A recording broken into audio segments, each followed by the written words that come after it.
So I hope it was conveyed to all of you what is expected from the participants in this last day. We would love to know from you your own experience. And also, I think 3 points that were mentioned. So Professor Agnihotri, I don't have those 3 points with me. You can just quickly tell participants and we'll start inviting them for this. Sorry. Yes. Good morning, good afternoon, and good evening to all of you. As I have mentioned in the chat box also, we will have a kind of a light program today. We will like to hear your views about the training program. And we have already indicated to you the list of countries and the sequence in which they will be called. And we have this time deliberately not kept it alphabetically, so that every time what happens is countries with S, Y, Z, they come in the end. So we'll be alternating the countries one by one. And we basically, I mean, you have a choice of, say, making a brief comment on the food and nutrition security situation in your country if you wish. More importantly, we also want your views on how did you find the training program, quite frankly, and if you want to indicate any of the best practices which you think will be useful for your country, just mention that. I mean, we'd like to hear your views and any other comments. So we will basically have 2 to 3 minutes for participants from every country. So that should not be an issue. And we will call them in that particular order. And we'll also mention who is the next speaker. So as I had mentioned earlier in my presentation, in my remark also day before yesterday, that Bangladesh, of course, our neighbor, will come first. So while Dr. Rupali joins, I think Professor Amit would call out the sequence is first Bangladesh, then Zambia, then Burkina Faso, and then Yemen. By then, I suppose Dr. Rupali should be here to take over. Yeah, thank you very much, Professor Agnihotri. So representatives from Bangladesh, would you please step up and share your views on the topic that we have been discussing for last 1 week?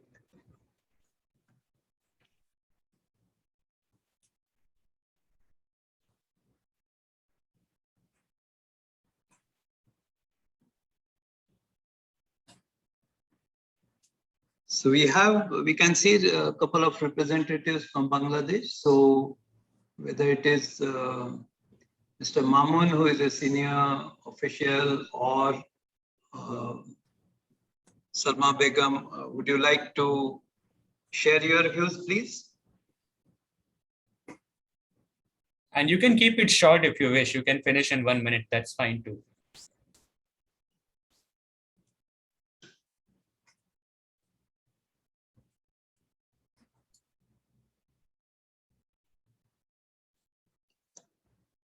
Yes, Dr. Mamun, can you hear us?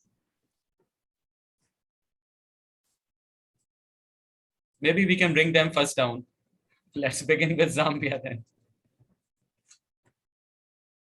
Okay, then we have representative from Zambia. Namibi, can you hear us?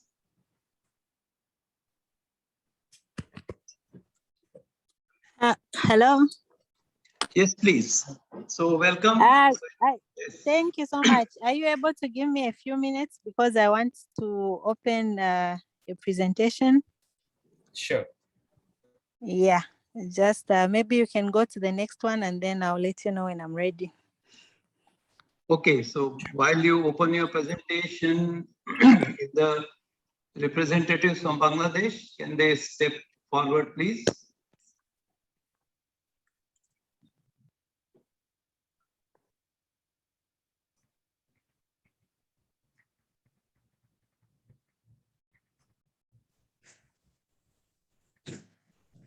Good afternoon, sir. Yes. Sir, audible, sir? Yes, please. Sir. Sir. So, can we present our presentation now?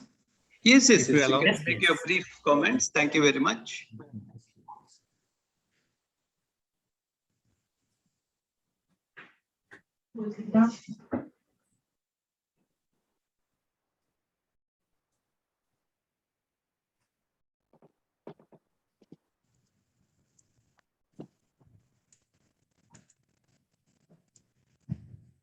So, sir, yeah, from Bangladesh, we are 4 person here. There is a Salman Begum and Mr. Mamoon. Salman Begum, Mr. Mamoon, Mr. Mamoon, he's from that one is a bar, and Shubha Bakchi from RD, and me, myself, Saim Firdaus.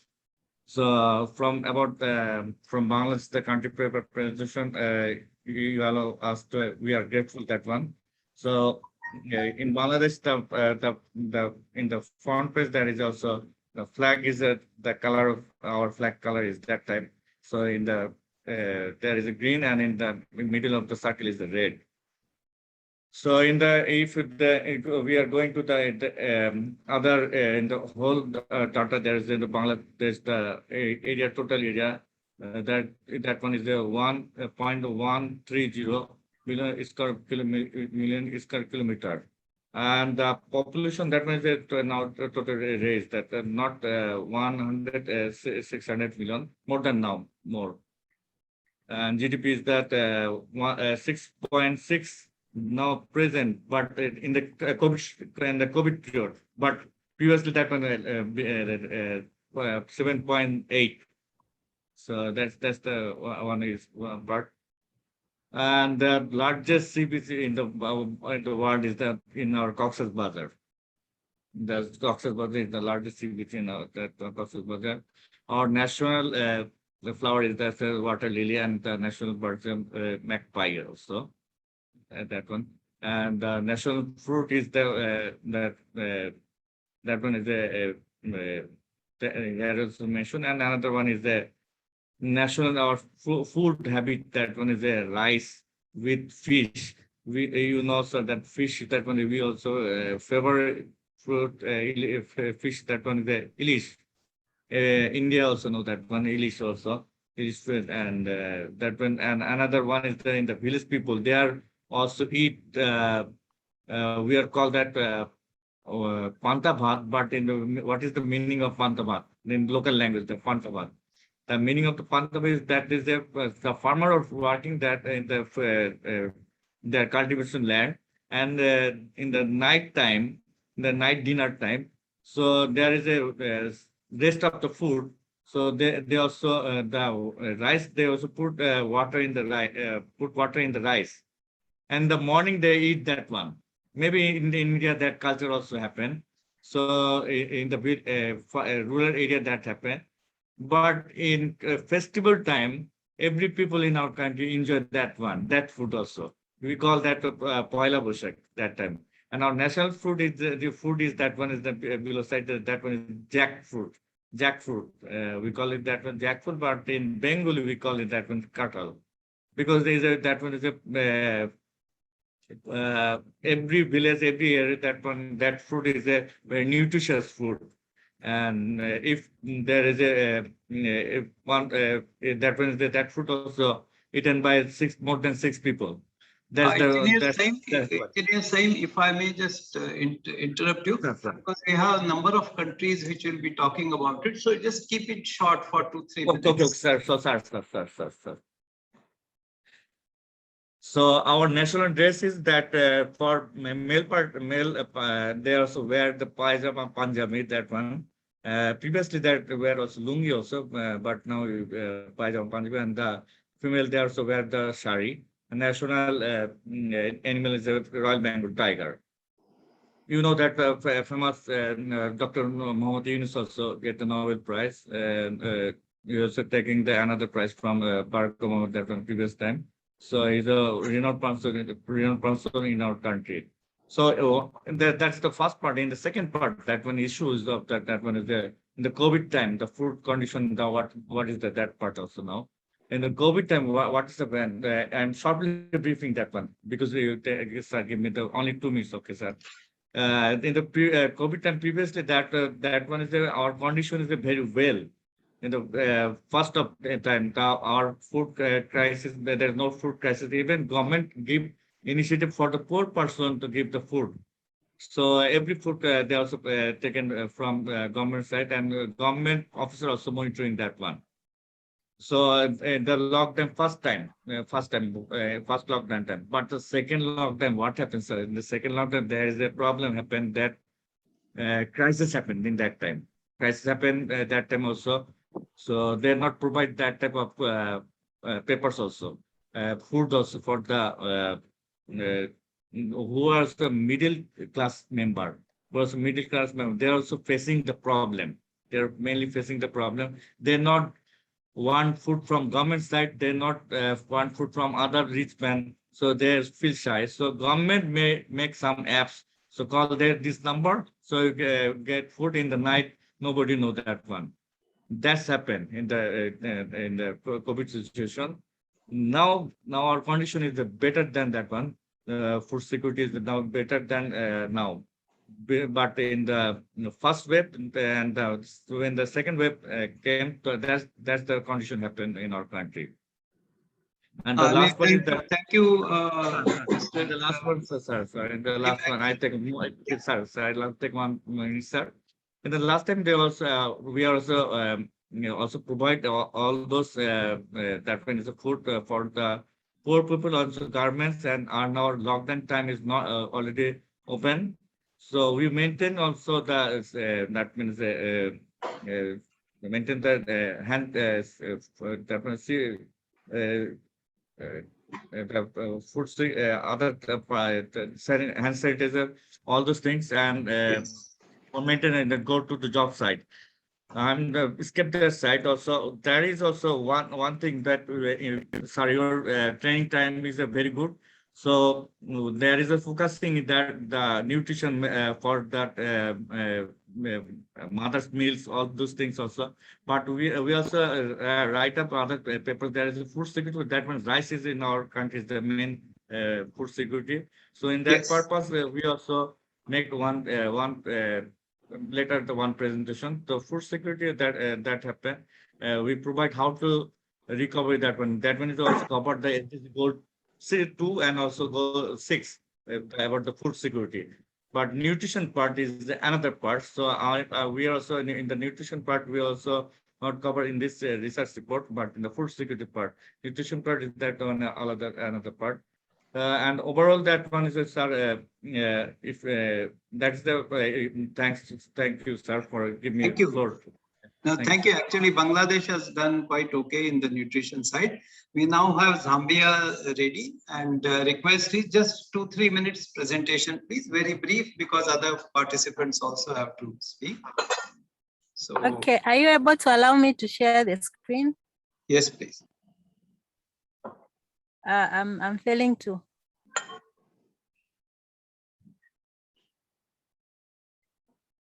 So, Mr. Firdaus, you And have the to, previous stop presenter sharing, stop please. sharing. I think Bangladesh should stop sharing. Yeah. Oh, sir.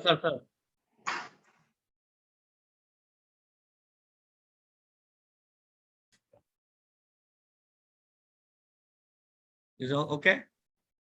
Yeah, Oh, thank yes, you. I think you can. Yeah, thank you can so go ahead. much. Thank you, sir. Okay, are you able to see the screen? Yes, we can. All right, I'll be very brief. Thank you so much. My name is Eva from the University of Zambia. I'll start with the position of food and nutrition security in Zambia. At the moment, the majority of the country's population remains food insecure. We have more than a third of children who have been reported to be stunted. So in 2020, we experienced 2 extreme weather events which affected crop production across the country. And this led to food security and nutrition insecure situation. So I'm going to show you a recent analysis, which was done February to March of 2021 projections, showing the situation in Zambia right now. So very briefly, if you look at the the color which is in orange and red, you can see that most of the country is under crisis when it comes to food security. So the highest severity affecting at least 20% of the population in Zambia at the moment. And then the part of the training which we found most useful for Zambia, we discovered that most of the issues which were discussed, we were not just discussing emerging issues concerning food and nutrition security in context of COVID, but we saw that there were a lot of solutions which were provided on what we can do to cope with the situation and the way forward. In particular, a good example is the presentation that was made by Dr. Ravi Ketapal, who explained very well how agriculture has become more complex in the face of climate change plus COVID scenario. And then he provided a solution in which we can go about this, talking about the agriculture innovation system perspectives, which we think our country can learn from and adapt. For the best practices which we found useful for our country, there was a presentation on affordable energy as key to sustainable rural development. This was by Dr. Brahmanad. He was talking about solar cooling to improve shelf life and reduced wastage of fruits. And then there was a presentation on spoken tutorials, which are helping to train people, which we think is very important, especially in this time where face-to-face interaction is very limited. This presentation was by Professor Kanan. And then there was using bamboo polyhouse as nutri gardens to enhance nutrition and livelihoods by Professor Shah and the team. And lastly, yesterday, there was a presentation on increasing production of fish using low-cost floating cages. So these are just some of the practices which we think would be very useful for our country. That's the end of my presentation. Thank you so much. Thank you. Thank you very much for this very brief presentation and comprehensive. I think Dr. Rupali can take over now and invite next speaker. Thank you, sir. I'm facing network issues. That's why I would prefer to keep my video switched off, if that is fine. And the next country, the next country that we would like to invite is Burkina Faso.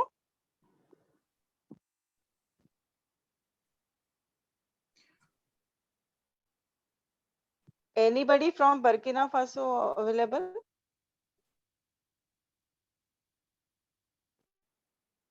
I think some of them may have problem. They might be on Zoom. So if they are not there, then you can move to the next country. Yeah. Okay. The next country is Yemen. Yeah, our friends from Yemen.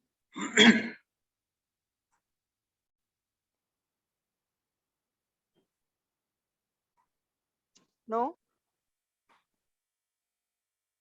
Anybody from Cambodia? Cambodia.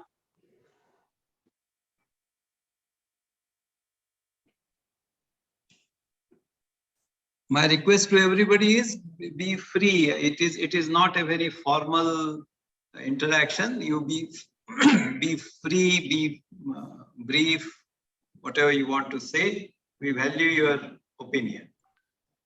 So anyone from Cambodia? We are not looking forward to PowerPoint presentation or any formal presentation per se. You can just share your views or experiences, even that is welcome.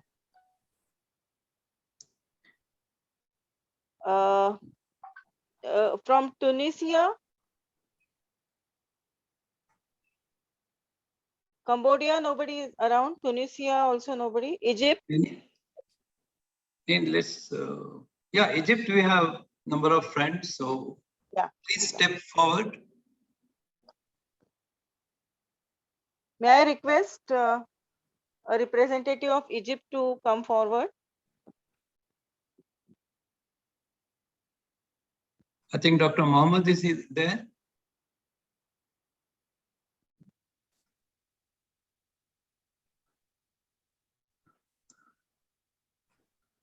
So Dr. Mohammed has been very active throughout this session. I think he should Yes, definitely pitch in. yes, yes. Dr. Mohammed, can we request you to please say a few words?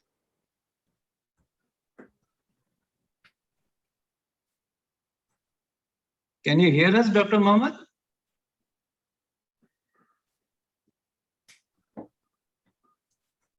Hello. Yes, please. Yeah, yeah, he's there.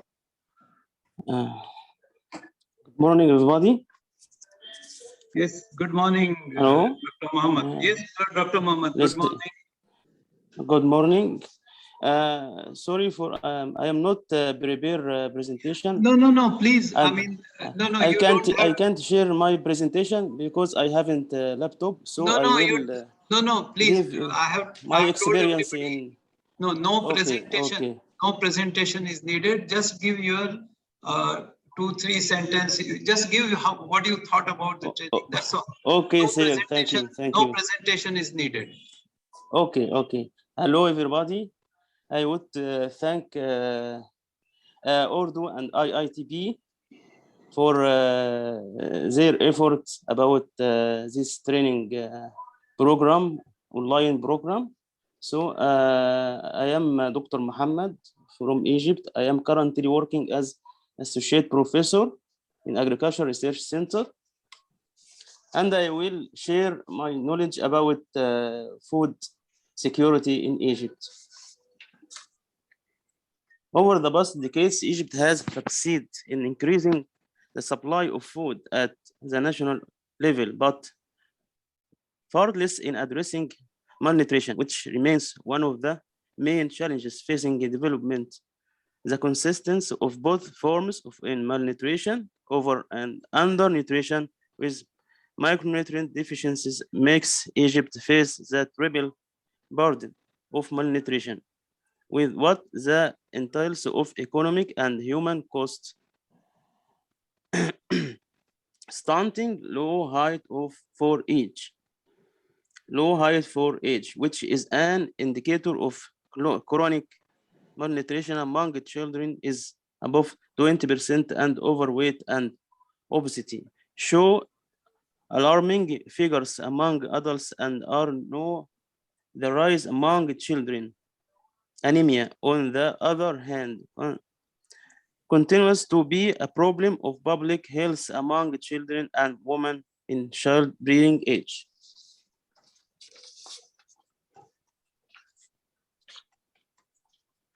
In Egypt, 5% of the population is undernourished. 40% of adult population is already stunted by poor nutrition. In Egypt, households consumption is not diverse, characterized by poor dietary with high dependence on cereals and cheap food. 35% of the total population were found to have poor dietary diversity, reflecting poor access to food. The share of dietary energy supply derived from cereals, roots, and tubers in Egypt is around 65% higher than the world rate. According to the World Food Program, consumption of cheaper caloric dense food and reduction of certain items are kind of negative coping strategies applied by Egyptian households, especially in time of crisis. Such strategies, in addition, local dietary habits and nutritional awareness resulted in poorer dietary diversity and high dependence on food with lower nutrients, especially among the poor. There is 58% of the poor households have poor dietary diversity compared to 23% of the non-poor. The most useful, I think, all the training course is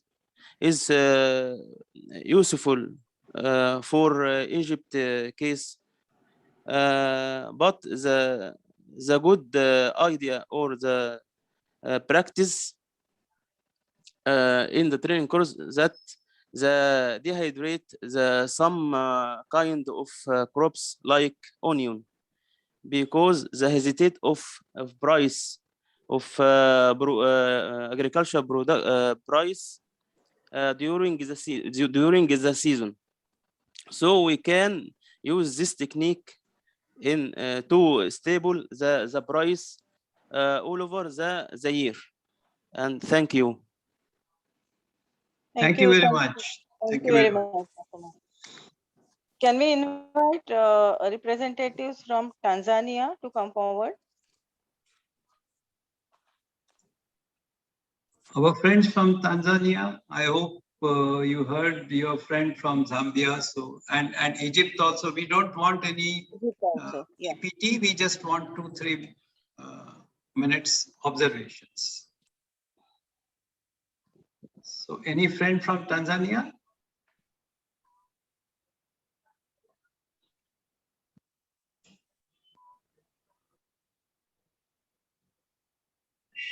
Otherwise, we will go to Ethiopia.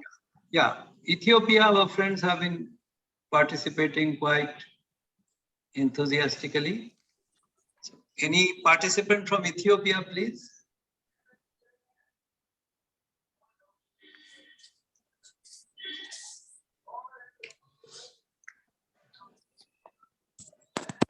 Ethiopia? I think other days they used to be. Yeah. So you can feel free. Don't have to hesitate in speaking out. Okay, we will perhaps revisit the Yes, people. we come back. We come back. I think we can go to our friend from Syria, Dr. Yeah, definitely there. Yeah, Dr. Mohammed is there. Yeah, he has been very active. He has just spoken, I think. Just No.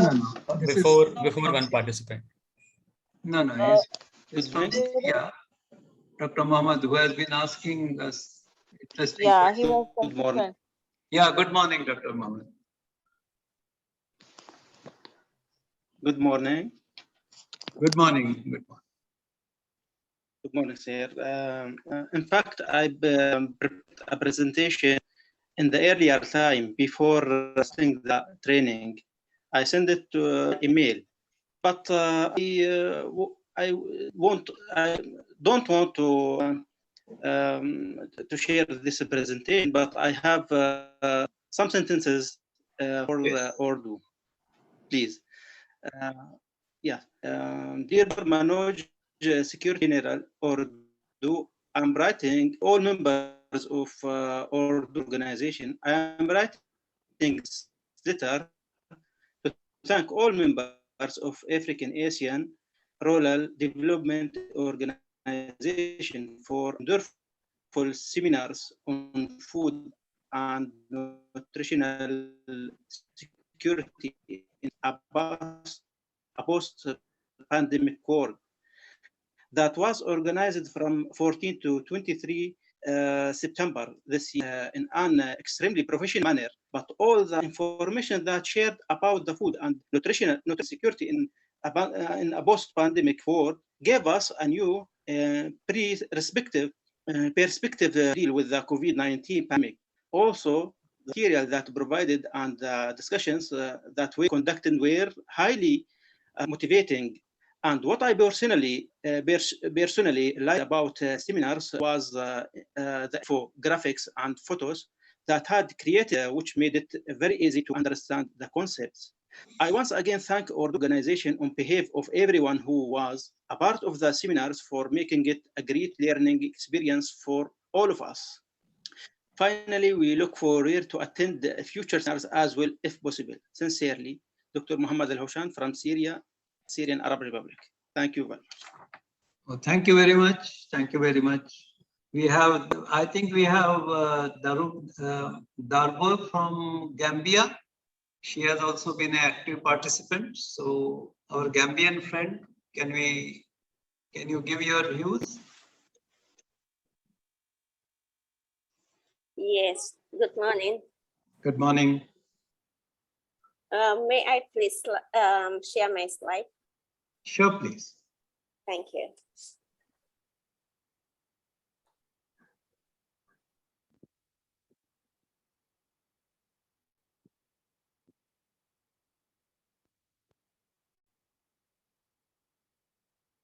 Is it visible? Yes, yes. Okay. Make it full screen, Oh. please. Yeah. Okay. So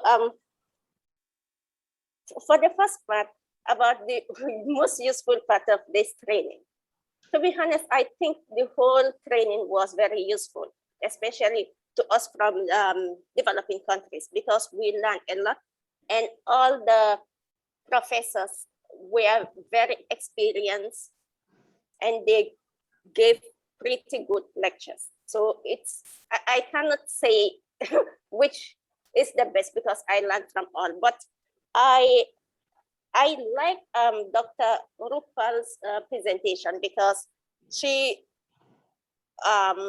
lectured us on breastfeeding and also nutrition, child and mother nutrition. I find it useful because that is my area of interest. That is what I want to specialize in. But it doesn't mean it was better than the other presentations because I just can't find myself in it.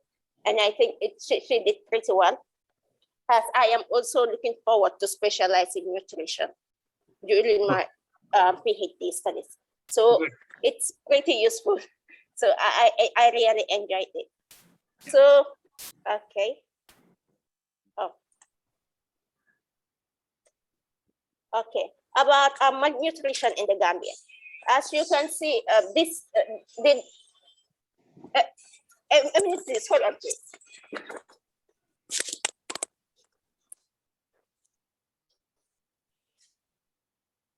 We can see, don't worry. I think it is quite visible.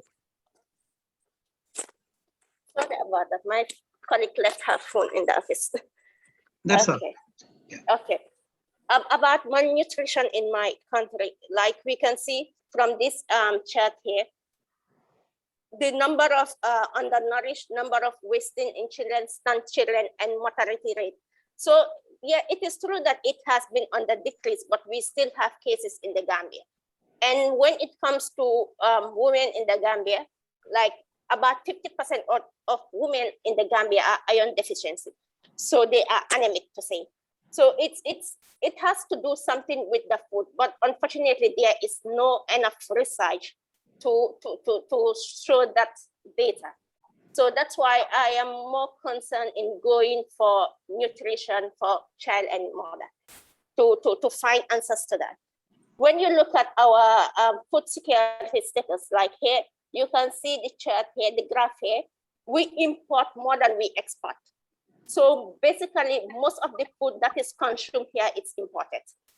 Though we export groundnuts, we export fish, we export some other items, but what we import, it's more than what we export.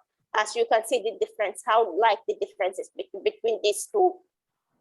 So it is something that we really need to look into.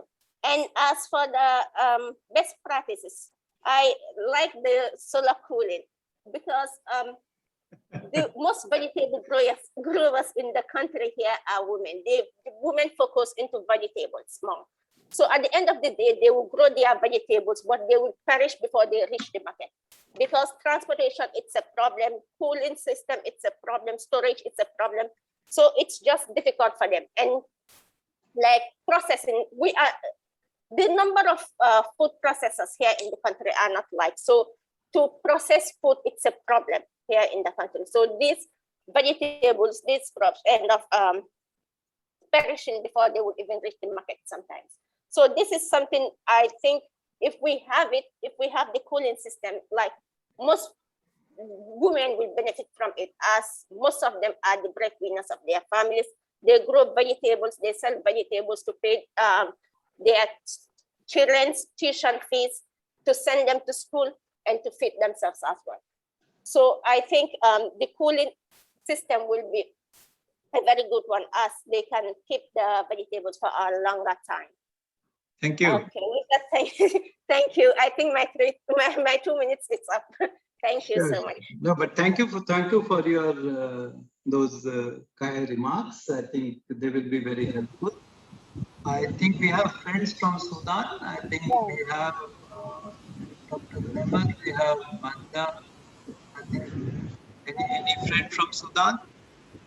Yes, please. Hello. Yes, please. We can hear you. Yes, please. Me, Nemat Muhammad Abdurrahman, doctor from Fisheries Research Center. I want to give brief information about Sudan regarding the lectures for the food security and nutrition. All these topics is good for Sudan.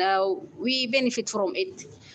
I think it is very valuable for us in Sudan. Sudan, as you mentioned in the PPT through this session, third of the people under the poverty found in Africa, definitely including Sudan. Sudan also is rich in natural resources such as water and arable land suitable for agriculture and human resources, but we are still under poverty. Our people, most of people, more than 50% of Sudan people under poverty. Although we have these natural resources, but we haven't good management to collect all these natural resources or utilize it.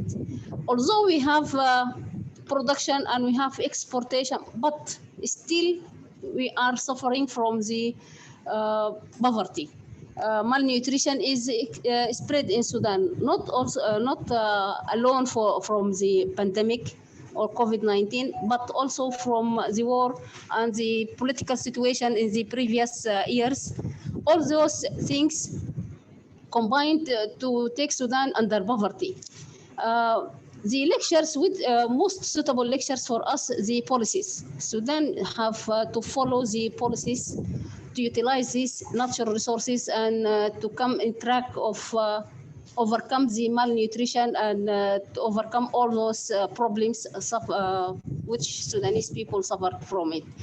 I sent a PPT explained more about the natural resources in Sudan. Really, Sudan should be the basket for food for whole African countries and Middle East countries. But so sorry, till now, we didn't use those resources or manage it in good manner to overcome all the problems. Okay. Thank you. Thank you. Thank you very much, Dr. Nehmat. I'm glad the policy lectures were helpful to you. We will now go to our friends from Ghana. I think we have Abdul Karim, we have Sowanku. So will any one of you like to speak, please?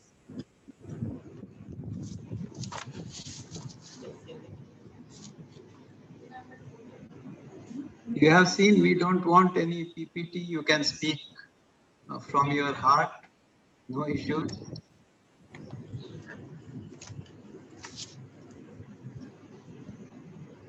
Friends from Ghana, can you hear us? Yeah. Yes, please. Yes. So will you like to say something? Yes, please. I want to say thank you very much. I want to express my deeply thanks for the whole coordinators and the professors who put us in how to manage our resources, how to benefit from these lectures to come or to overcome all our problems. Thank you very much, and thank you also for those coordinators behind the screen. Thank you very much. We hope to meet you in another sessions. Very valuable. Sure. Thank Thank you. you. Thank you. Thank you very much. I think, Rupali, we have friends from Sri Lanka. Namaskar, sir. Yes, namaskar. Yeah. Can I share my screen? Yes, of course.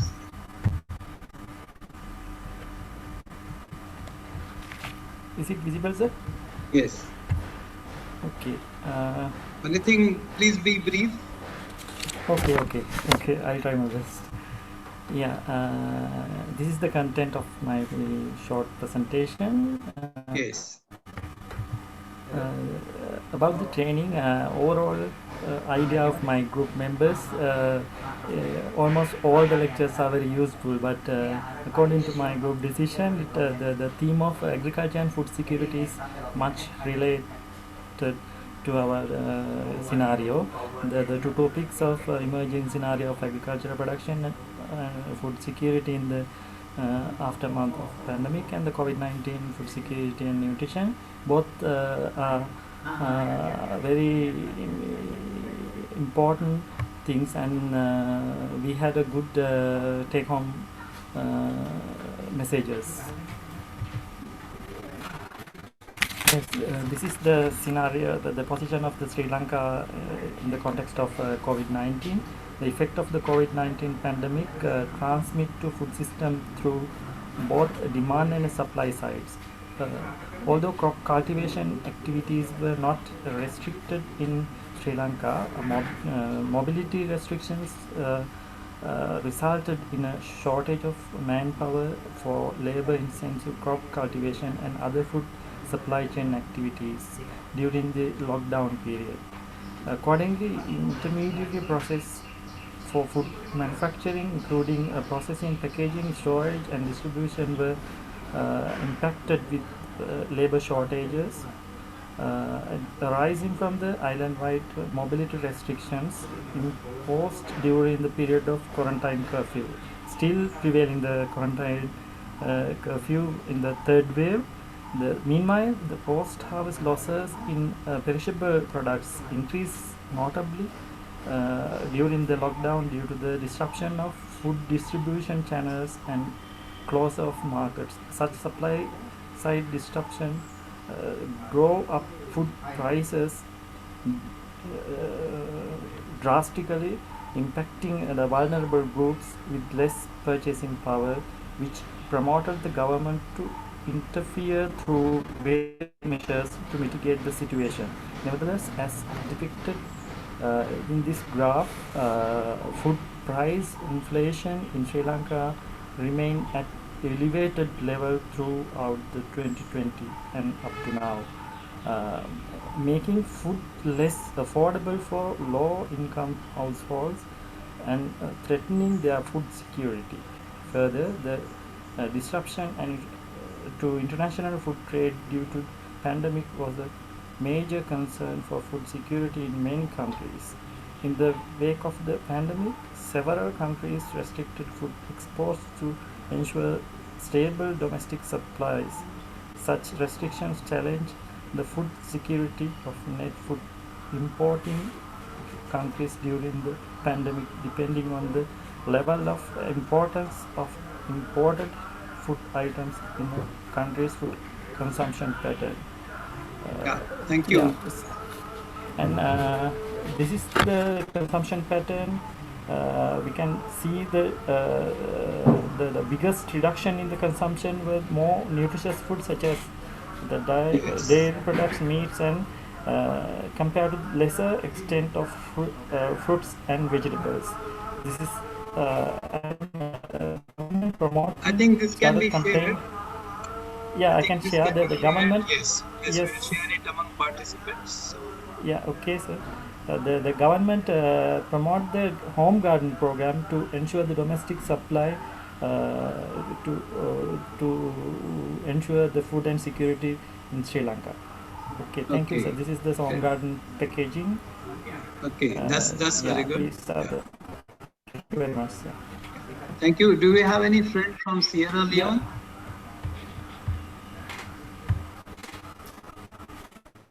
Thank you, Sri Lanka. I think we look for a friend from Sierra Leone. Otherwise, I think we have Dr. Wang from Taiwan. Yes, can you hear me? Yes, please. Okay, so now I will share my screen. Yeah, but as I said, brief presentation, 2-3 minutes, please. Sure. Hello, everyone. Is it visible to you? Yes. Okay. I'm Xiuhui Wang. You can call me Kim. I'm now working in Agriculture and Food Agency, COA Taiwan. Here is the location of Taiwan, and the weather information is here. And I just want to share some picture with you about the farm looks like in Taiwan. You can find greenhouse and the traditional rural area. And the food we usually take, we eat a lot of rice and tofu made from soybean. And it is the farmland on the East Coast. And the consumers' preference changed since the pandemic. So at least lots of change here. But I would like to focus on these two parts, the eco-conscious and the healthy-centric. And the most important part, I would like to share this best practice to you, the TGAP cultivation, TAP certification systems. So what is TGAP? It is Taiwan Good Agriculture Practice. We ask many researchers to share their idea, to share their research, and we build several standards for each of the crop. And we make a checklist so every farmer can follow the standards to produce their product with more healthier, more productive, and take care of the environment and safer for the consumer because they have to follow all the pesticide amount, suggestion, anything, and pass the testing. And this kind of the product must be certified by a CB. And so all the records can be traced on the internet. So when you product, when you harvest, when you do the distribution, every step can be checked on the internet. And this kind of the product is not only safe, it can give the consumer a safer image. And another important thing is it is domestic product. Only domestic product can be certified as TAP agricultural product. So the consumer can recognize this logo on the market and buy it and support the domestic farmers. Here is the pictures I would like to share with you that we try to, because the farmers have their own experience, you have to support them and teach them how to follow these standards. These standards was built by the researchers. It is a very useful method, but you need to teach them. So education is very necessary during our promotion of the TAP cultivations. So here is the pictures. And another part is because just like I mentioned, consumer now care more about environment. So we also have our organic logo, and we have a bilateral agreement with 5 countries. And we hold some press conference with the ambassador from these 5 countries and the farmers. It is a marketing method that everyone can use. You can invite the farmer to meet the ambassador and promote your product. If you need to know any more detail about the bilateral organic agreement, you can go to this website and follow this pathway. And another thing I would like to share is that although Taiwanese drink a lot of tea, but we still care about their education, about the tea.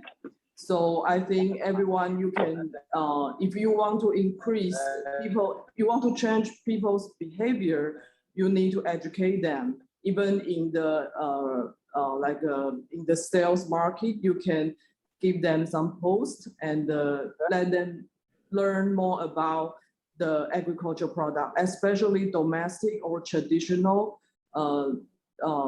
agricultural products. So the best practice, I think, is build a certification system so that the consumer can tell very easily from the logo which one is the best and which one you can buy to support the domestic agricultural product. Thank you.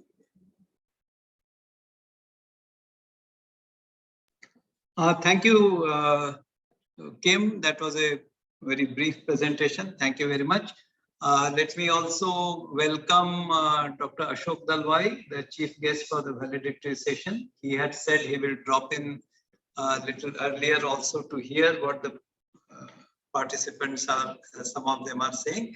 I think from Taiwan, we will go to our friends from Pakistan. I think we have, I already see Mr. Tufail, Mr. Abid Hussain, and Dr. Afridi. So any one of you would like to make a brief comment? 2-3 minutes. Participants from Pakistan, please.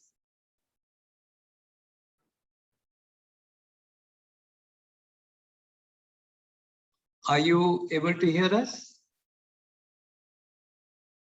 Dr. Afridi?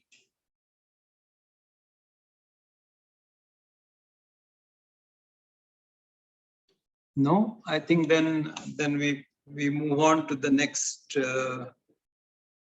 country. I think we don't have anyone from Palestine, but Kenya, I think we can see the participants from Kenya. So any of our friends from Kenya? I can see Maureen on the screen.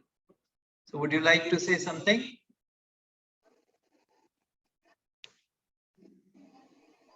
Hi everyone. Yes, thank you so much, Professor Satish.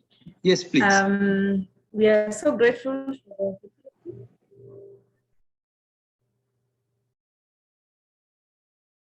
Hello. Hello. Hello, can you hear me?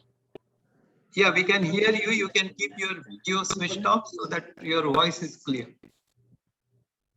Yes, we are grateful. I'll not put my video on because of my internet connection is a bit Yes. unstable. Yeah, we can hear. We have really enjoyed the training. Yes, we have had challenges during the COVID-19 pandemic, and this course was really an eye-opener, and it was really it really resonates with what we have been going through as a Kenyan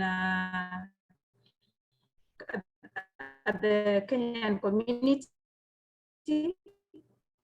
COVID-19 affected food insecurity in the country because we had lockdowns here, and that affected the transportation of food from one place to another, or even getting the food from our country, our neighboring countries like Tanzania and Uganda. And also there was a lot of food spoilage because food were not able to transport their foods to other areas. And also it led to a loss of incomes, which we the communities around are still trying to recover from. And so this training and the technologies that have been we have been learning about here will really help us to move forward in this post-pandemic period. So I'm so grateful. We are grateful for giving us the opportunity, and we look forward to connecting with you soon in other forums. Thank you. Thank you very much, Maureen, for those kind words. I think from Kenya, we will now move to our friends from Malaysia. I can already see Sabita there from Malaysia. Would you like to say something? Yeah, hello. Yes, Can hello. you hear me? All right. Okay. First of all, I want to thanks to organizer, speakers, and all the friends for the smooth programs and good presentation sharing to us. Actually, I'm not an expert for food security, but this program gives me a lot of knowledge about the situation of food security among countries. And to share to all of you, the position of food and nutrition security in Malaysia actually in every stage. Even though the low figures in our local production of food product, Malaysia is generally a food secure nation, and all the major food are available sufficiently to meet our demands. And following by the Global Security Index 2019, Malaysia was ranked at 28 out of 113 countries. However, according to the COVID-19 pandemic, we also has impact in the security of food, including to the economy, social, and consequence for individual and family health. So for us, we need an integrated strategies and collaboration among agency and stakeholders to ensure the stable availability of healthy and nutritious food to our population against future threats and unforeseeable shocks. From this course, I think the best practice found useful for my country's situation is the technology use and policy, also the commitment to handle food security situation during the crisis. And as a participant, a part of the training that I found most useful for my country were the technology used for aquaculture and the innovation technique that help the farmers and to help us to reducing the wastage of the crop. And to all of you, thanks again, and I hope to meet all of you. Thanks. Thank you. Thank you very much for those kind words. From Malaysia, we again go to Africa. I think we have friends from Nigeria. I can see Mpori, I can see Yanda. So one of you would like to make brief observation. Nigeria, please.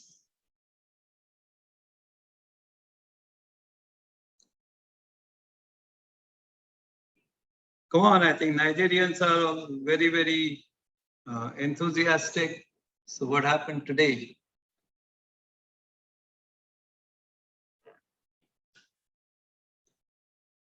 Can you hear us, Nigeria? Otherwise, I think we just have now a couple of countries left. Do we have any friend from Namibia today? Because they were there earlier, but I don't see someone from Namibia today. Is there anyone from Namibia on the Zoom? Because I know some of you are on Yahoo, but we can't entertain that. And if that is not the case, then we have... Yeah, Ghana is around. I don't know if Ghana can go ahead. Yes, Ghana, yes, please. Would you like to say something? Okay. Good morning. Good morning. Yes, please. Just want to share about our best practices. Sure. Currently we are doing. So it's morning here in Ghana. Good morning to you all. And thanks so much for the organizers. The program was so educative. Yeah. So for Ghana, I just want to share a little program that our government is doing just to solve the problem of insecurity in the country. So they have a priority for food and job. So the aim of the program is to subsidize to make the country food sufficient and nutrition secure. And so in the process, the government subsidized improved seeds and fertilizers to increase production of staple crops and vegetables in the country. I think Abdul, your internet has a problem. So we get your point. If you share your presentation with us, we will circulate it among all the participants. No,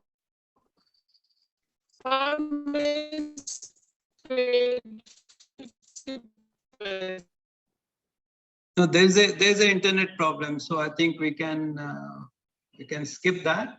Thank you very much for your remarks. I think last we have is Morocco. We have. Sorry, sir. There's Mauritius. I think you've missed. Yeah, sorry. Yeah, Mauritius. Yes, please. Okay. Just quick. I can share my PowerPoint. Can you see it? Yeah. Okay. Sorry, I think I mixed up the sequence. Yeah, please. It's okay. Okay. I know we are short of time, but just a few quick facts. So Mauritius, as you know, is a small island developing state. Currently, we are focusing about 9,500 USD in terms of GDP per capita for 2021, which looks like we are a high-income country, but there are lots of issues regarding food and nutrition security. As you know, we inherited, monocropping, cultivation of sugarcane from our colonizers, Britain and France. And we started diversification only in the past 2 decades. And we have a number of strategic plans aiming at reducing our dependence on food imports. We are currently a net food importer more than 70%, which is quite a lot. And most of what we import are highly refined and ultra processed food. In terms of nutrition, our inhabitants have moved away from traditional foods, what we call maize, cassava, breadfruit, taro, and using more of those imported foods. We have a very high level of diabetes, 22% of the population, Mauritius being ranked fifth, in terms of the countries with highest diabetes prevalence. And this has a high cost for the healthcare, for the budget for the government. In terms of the COVID-19 pandemic impact, households reduced their food consumption by 27% in May 2020 to up to 40% in July 2020 due to a decrease in their monthly income, lots of people losing their jobs as well. And in September 2020, about 80% of households were facing difficulties for their basic expenses, leading to about 4% of households having at least a meal a day, and some members skipping meals for a whole day as a negative coping strategy. So useful take-home messages from the training, very, very interesting training. Thanks a lot to all the organizers, all the presenters. I've taken a few items, there are so many. What I've taken is that there's no food security without nutrition security. One of you mentioned a hungry person is also an angry person. So each country needs to recognize the right to nutritious food. And each country, we need to ensure that all conditions are required for food and nutrition security in the country. And then also retain the 2 additional dimensions of food security: agency. We need that element of control. And of course, we need that element of long-term vision, sustainability. And we also need appropriate data collection instruments to measure food and nutrition security in our country for appropriate policy recommendations and actions. And the useful best practices that I've, amongst so many, the need to conduct a nationwide study to apply the food insecurity experience scale, the very interesting use of spoken tutorials, especially to bring, that message of nutrient security to people with low literacy level. The IITB project, which I found very, very interesting, and look forward maybe to potential collaboration to equip our university students, to make them problem solvers and to look for solutions tailor-made to the local context.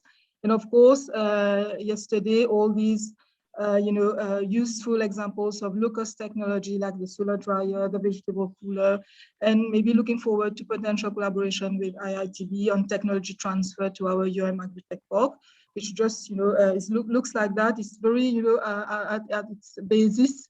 And we want to have useful collaboration where we can come up with low-cost solutions for our country.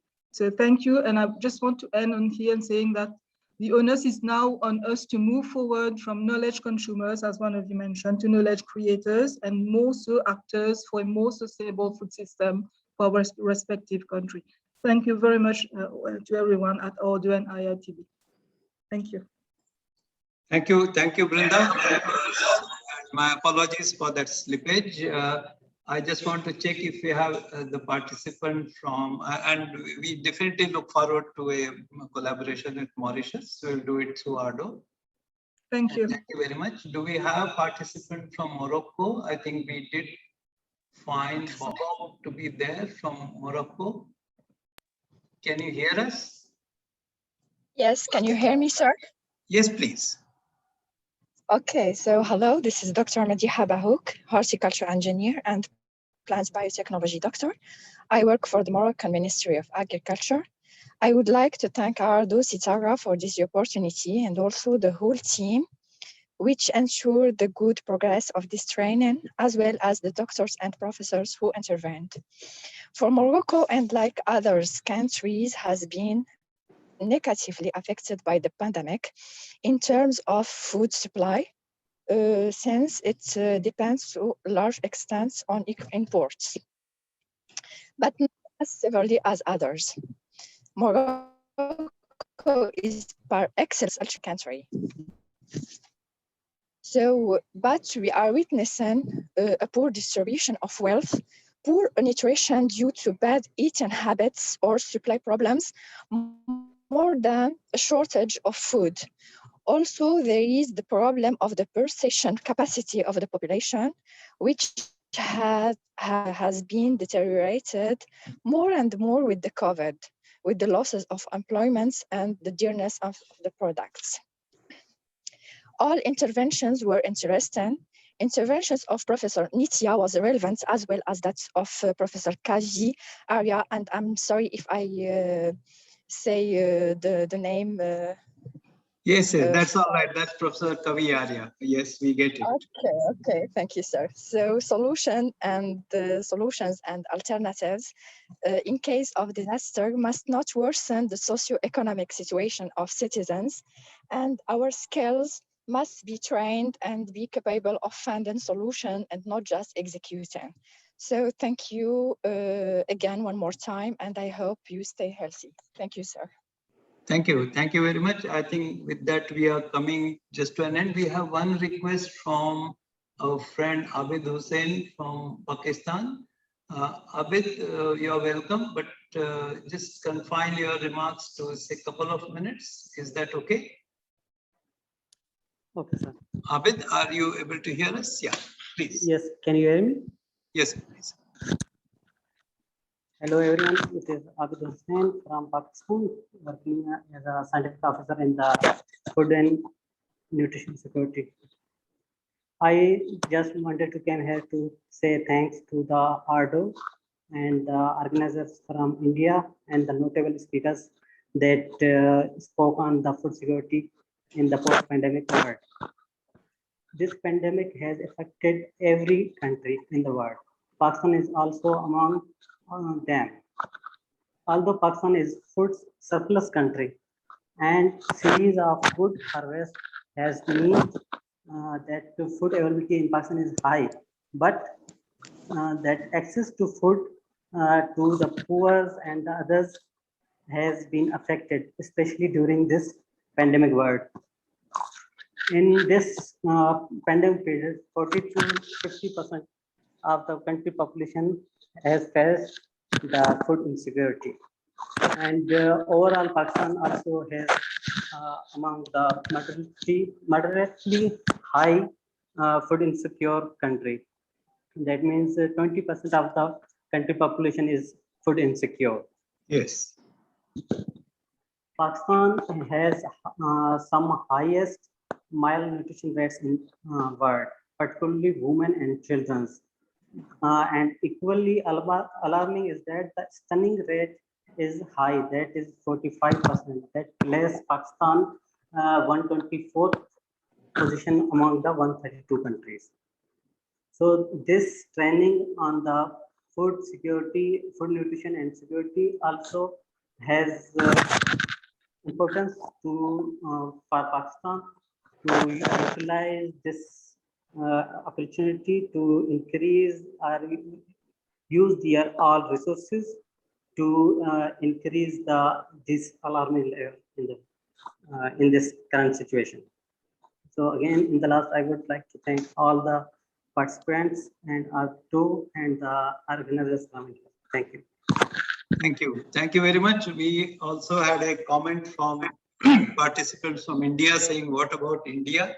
I think you introducing us to Indian situation probably is not needed because we have told you for last 7 days so many things. We will interact separately, Arshad. And so thank you very much for our friend from Pakistan. I think we come to the end of this session. I hope like Mauritius, I did not leave out any country inadvertently. So apologies to Brinda once again, but your intervention was probably one of the best. Thank you very much for that. And we look forward to more collaboration. With this, I think we also have our Dean International Affairs, I think International Relation. I think Professor Agrawal, he has also joined. And we have Professor Anand Rao, head of Sitara. So we are already slightly running late. So I will just hand back to Professor Param. He will give a very brief introduction to what we did in last 7 days so that both the chief guest, Dr. Dalwai, and our Dean International Relations. They get an idea of the deliberations that happened, after which it will be over to Professor Amit Arora. And thank you, Dr. Rupali.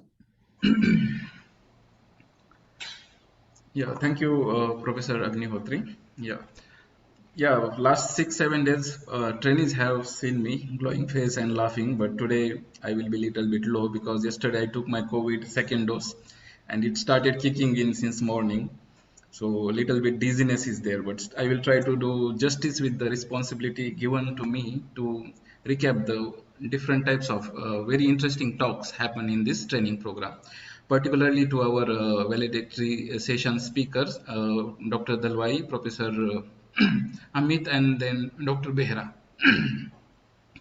Yeah, so this was like a 7 days, 8 days talk training program, which was reduced to 7 days, but one day was off because of some public holiday in African country. Day one started with inaugural of food and nutrition security as a theme, and then there were like a lot of delegates from different like good organizations, very renowned organizations were present, and the day one was inaugurated by our head, Professor Anand Rao. He is head of Sitara, and he welcomed everyone and thanked everyone for attending this program. And he also introduced our Sitara's various activity in brief. And then we also had opportunity to listen to our director IIT Bombay, Professor Subhashit Chaudhary, for welcome remarks, and he emphasize on how global South cooperation could enhance the food security in Africa and Asia mainly. And in addition to that, he also encouraged that AARDO should take more initiative to work in the direction of technology transfer in African and mainly AARDO member countries. And so that was very nice support from our IIT Bombay administration, particularly directly from director of IIT Bombay. So it energized us, it inspired us to take such initiative in future also. Then we had privilege of hearing inaugural session message from His Excellency Dr. Manoj Nardev Singh, and he talked about different relevance of this ongoing COVID pandemic and its implications to food security, mainly in African country and also to some extent in Asian countries also. And he also mentioned there is need of like this science and technological solution cooperation in this South-South under this South-South collaboration.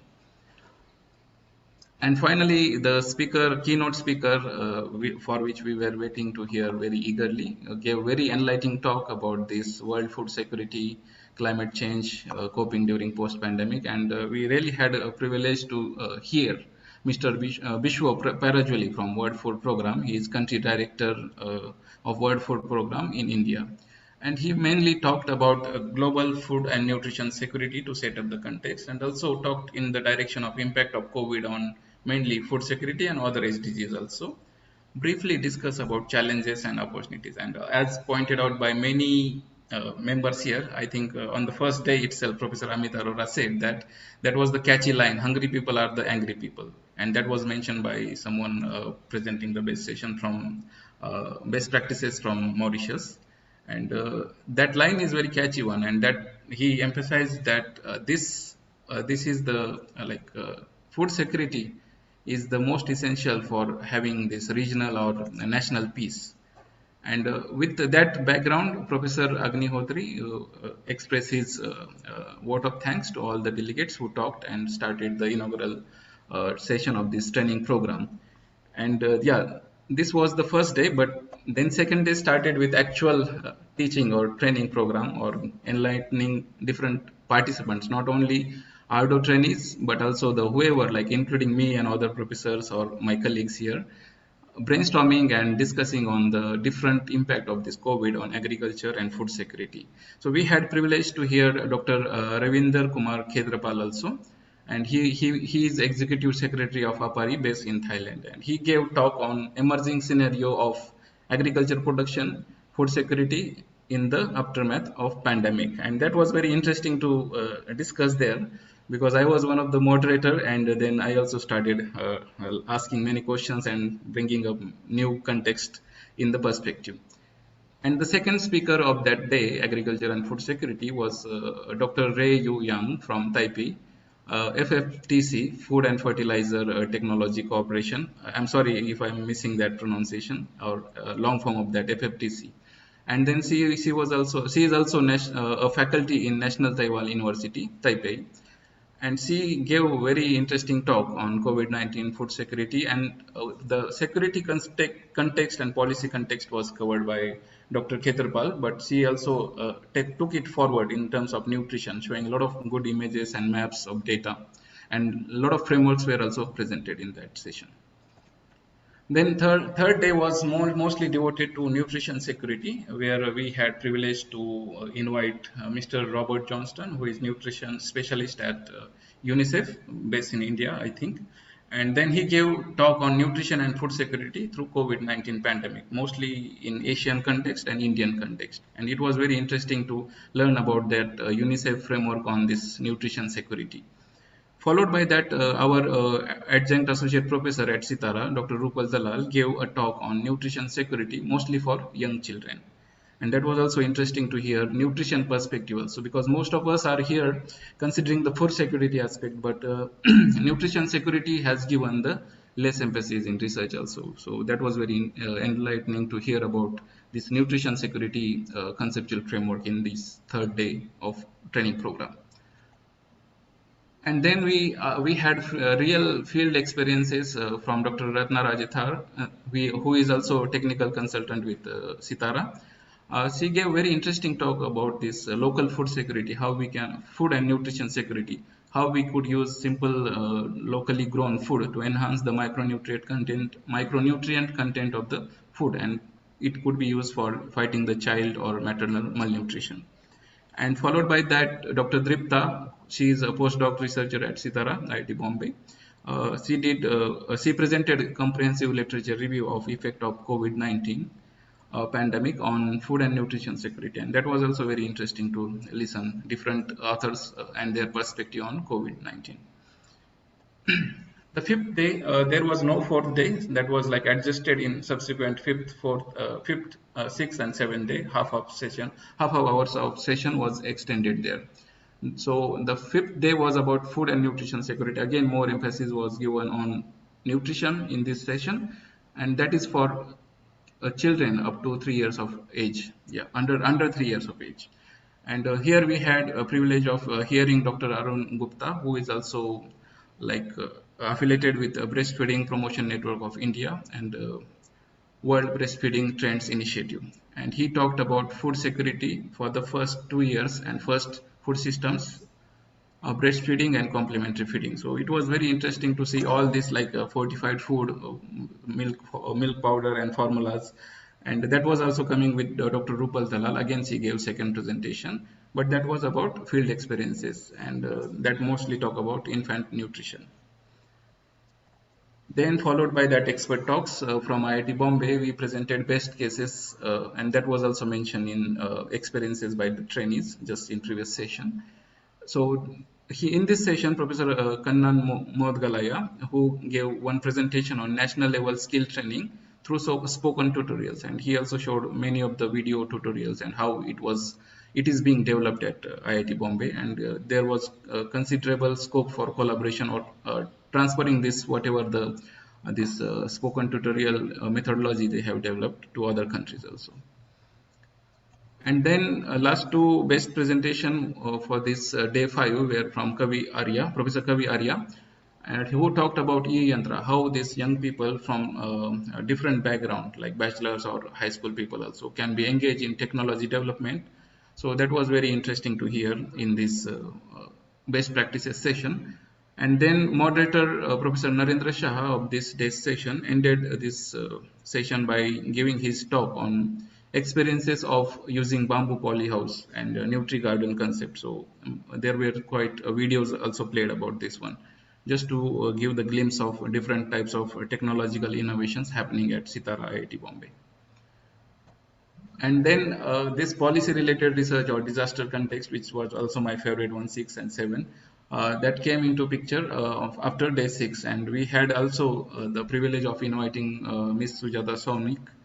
She is Additional Chief Secretary, Department of General Administration for Government of Maharashtra, and she gave some policy-oriented talk that what level of policies we need, like sustainable action plans from local to global scale also. And her talk was mostly oriented towards impact of COVID-19 and other disasters on food security. So there also we came up with a lot of discussion about this COVID-19 and food security in mostly in Indian context and developing country context.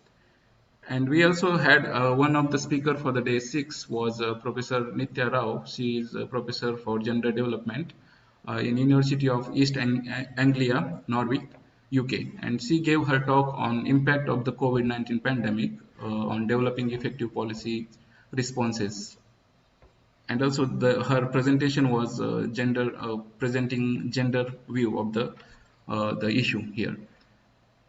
And then finally, after that also we had a couple of best practices presentation given by Sitara faculty, Professor Vishal Sardesh Pandey, who talked about sugarcane processing unit, and he also showed many one or two videos about this sugarcane processing unit. Followed by that, one of our student, Vikas Jha, from Sitara, he gave some examples of best practices developed by Sitara. It was Sharyu on his behalf. Oh, really? Okay, sorry. Yeah. Okay, so sorry, I mixed up here. Then best practices there presented were subji cooler, treadle pump, and peak rakshak. And after that, one of our student, Miss Khushbu from Sitara IIT Bombay, gave one presentation on literature review about this disaster food and nutrition security in post-pandemic, and that was also very interesting to listen, get insights into what others researchers are publishing about this one. And then this was yesterday's session, which also ended up with very rigorous discussion on needs of key challenges and opportunities for policy making to ensure the food and nutrition security during as well as post-pandemic. So a lot of interesting discussion happened, and here we had invited Mr. Siraj Bhushan, who is also a former Secretary, Government of India, and he delivered his talk about key challenges and opportunities for policymakers in ensuring food and nutrition security. So he emphasized and highlighted that where major investment are needed, and there were like a lot of bullet points he had given, but that was not possible to summarize it here. But another point here we discuss also as data at granular level, what level of data we need for mitigating the impact of pandemic, whether other disaster or presently or in future. So that was interesting one. And then secondly, we again had another chance to hear Dr. Ravi Khetarpal from Apari, Thailand, and he oriented his second talk about these key challenges and opportunities, mainly giving some specific examples, showing different types of maps and data. So he mainly focused on that there is no need of new global food security objectives, and where we are today, what is the status of food security and what changes we need to make into existing plans. So that was his talk about this theme. And another thing also, he highlighted that one of the international labor organizations 4 pillars, how that can be used for this one of the policy making in post pandemic. So stimulating the economy and jobs, supporting enterprises, employment, income. So these policy options to be explored were heavily discussed in yesterday's session.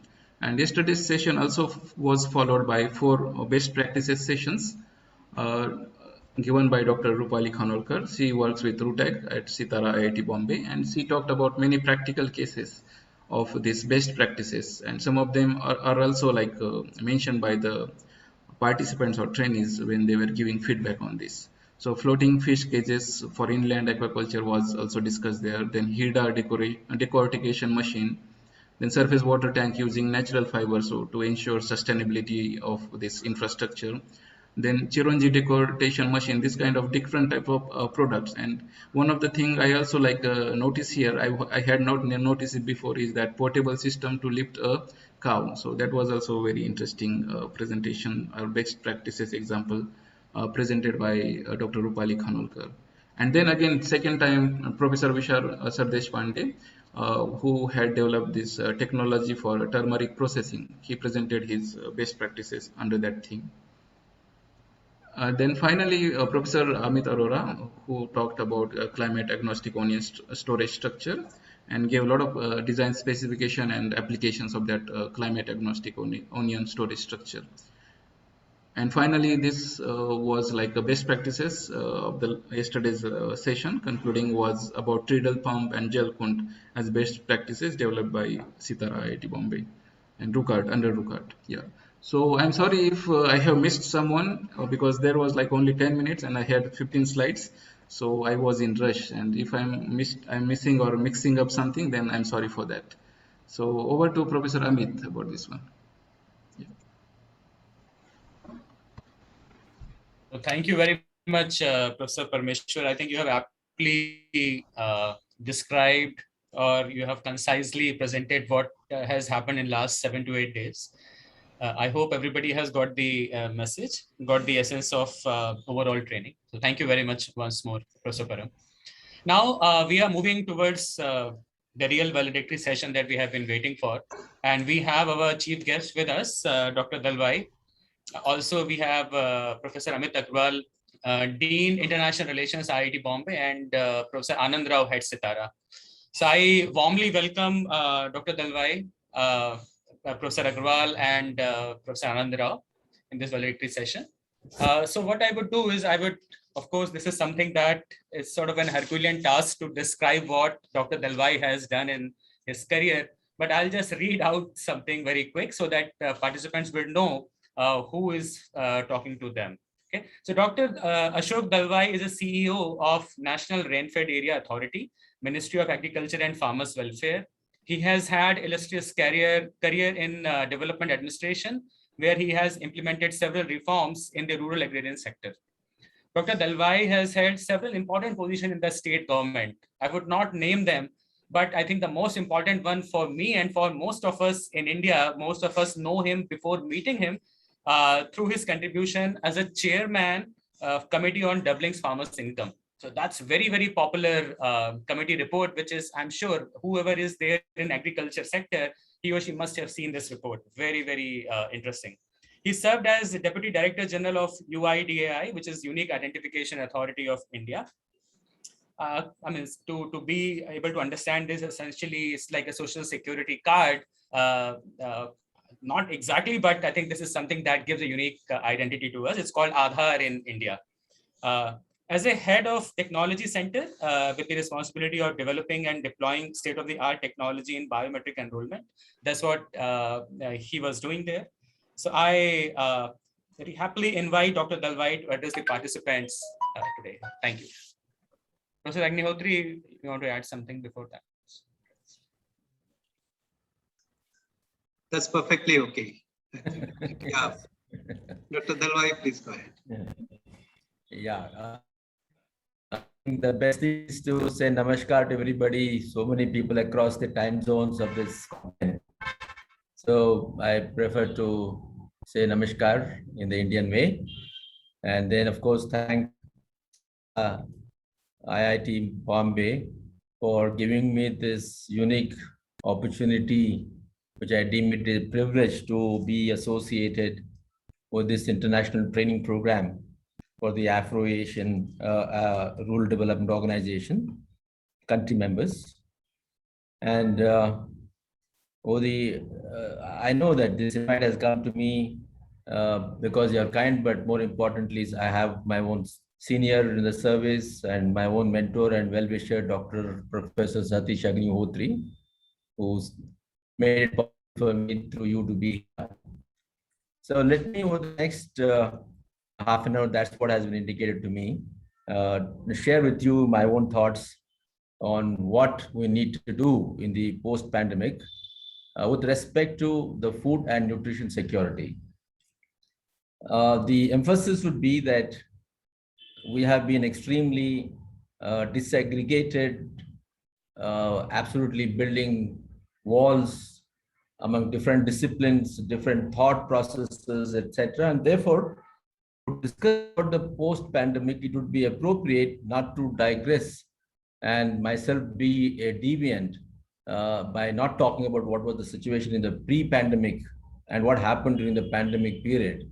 Therefore, we arrive at a solution as regards to be the right way of doing things in the post-pandemic. To begin with, let's recognize that even in the pre-pandemic period, that is before 2019 or more specifically 2020, the food system in the world was already facing humongous challenge. And this challenge was manifest in various reports relating to food and nutrition security and health status of the populations across the world. We had a situation in 2018, as per the report, of at least 82 crore people, that means 820 million people on the earth, suffering from food inadequacy, going to bed without food. And ironically, we also had 600 million people who suffered from obesity, and 2 billion people, imagine of the 7.5 billion, 2 billion people suffering from malnourishment, or they were also they were suffering from overweight. That means we had obesity, overweight, in contrast to food inadequacy for a large number of people. And when we have this kind of a situation, what happens is that it manifests itself in immune deficiency or immune compromise or immunodepression. And this comes from various diseases like cardiovascular diseases, malnourishment, undernourishment, problems related to cholesterol. So all these things were very much on the rise. And what we found was that these people became the most vulnerable sections of the society to pandemic of the COVID-19 in 2020.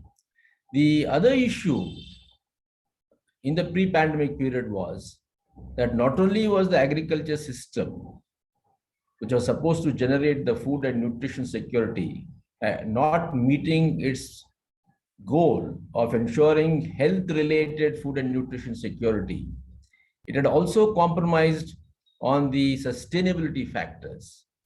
We largely were practicing over the last 50 years industrialized agriculture, which believed in monocropping and in market-related input and output intensely, so much so that it impacted very negatively on the ecosystem of the entire world, not just the agriculture production system, but the entire earth ecosystem.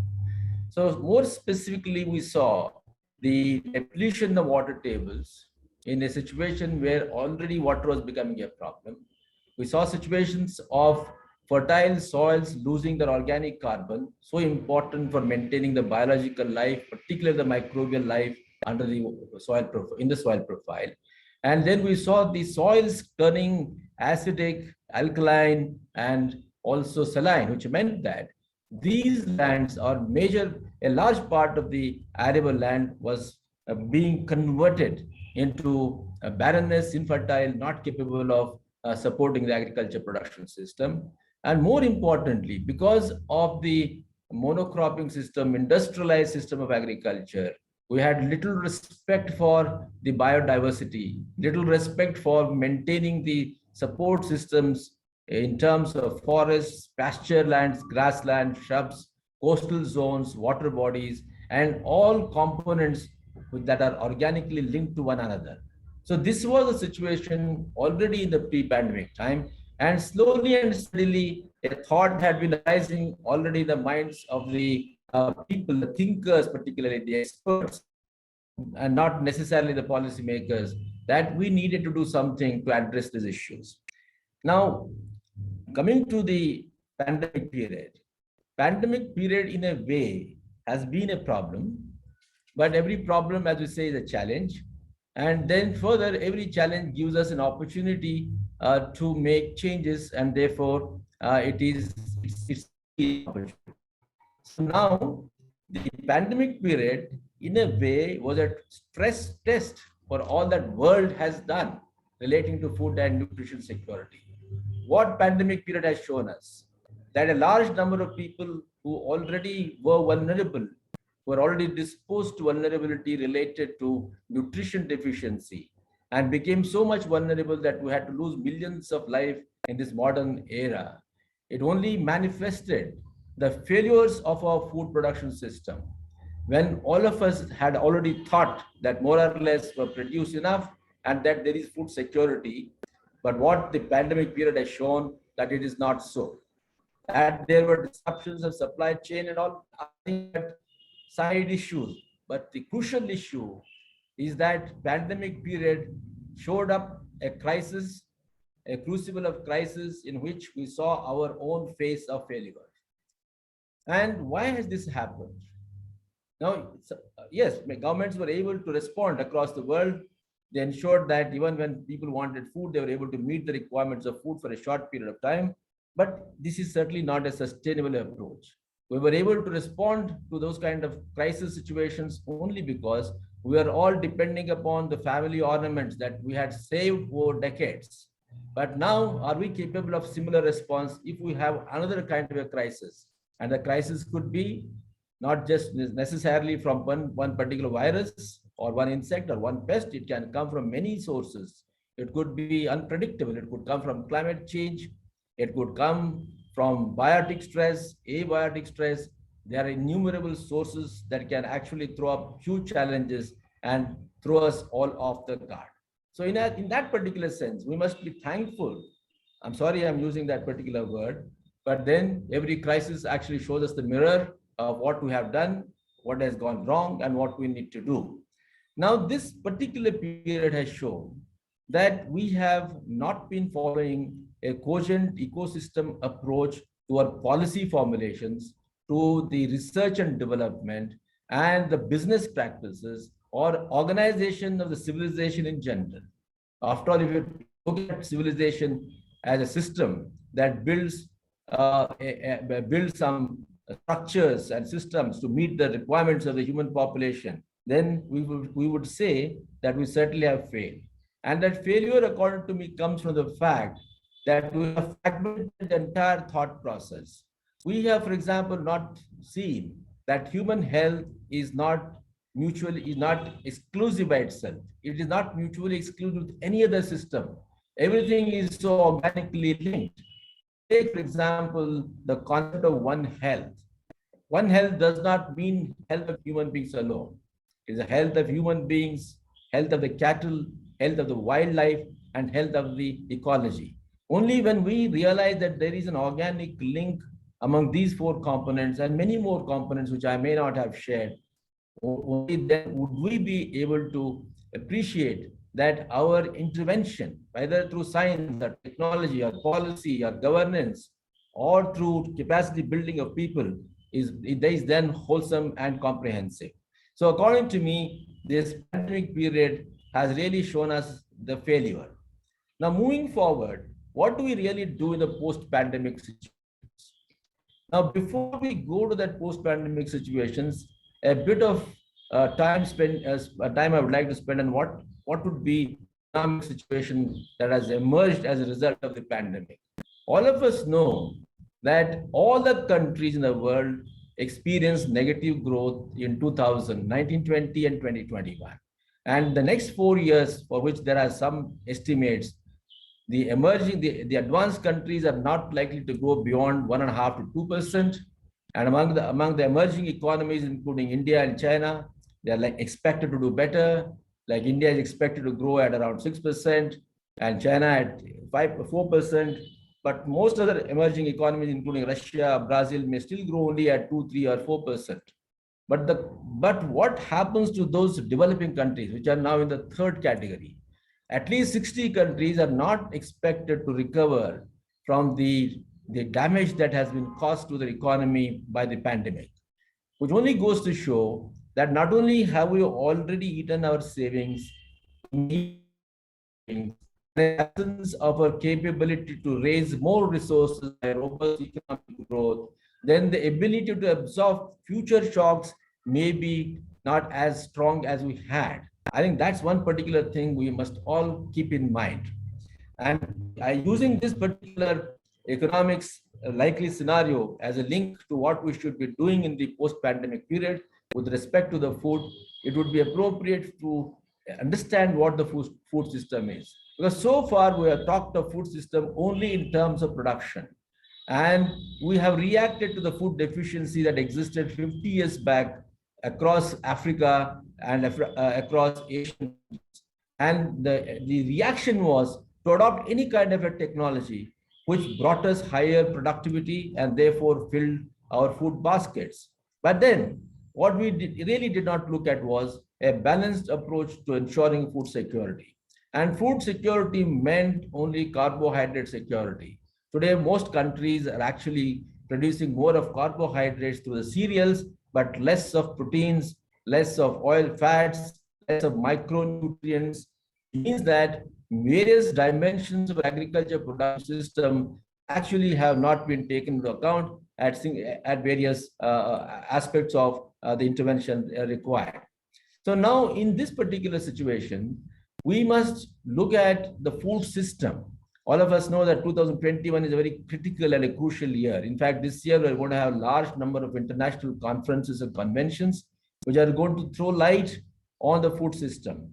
And the next month's United Nations Food System Summit will be talking about the food system. And the food system it defines as a comprehensive approach that takes into account the production, the processing, the storage, the transportation, and also finally the distribution up to the consumption centers.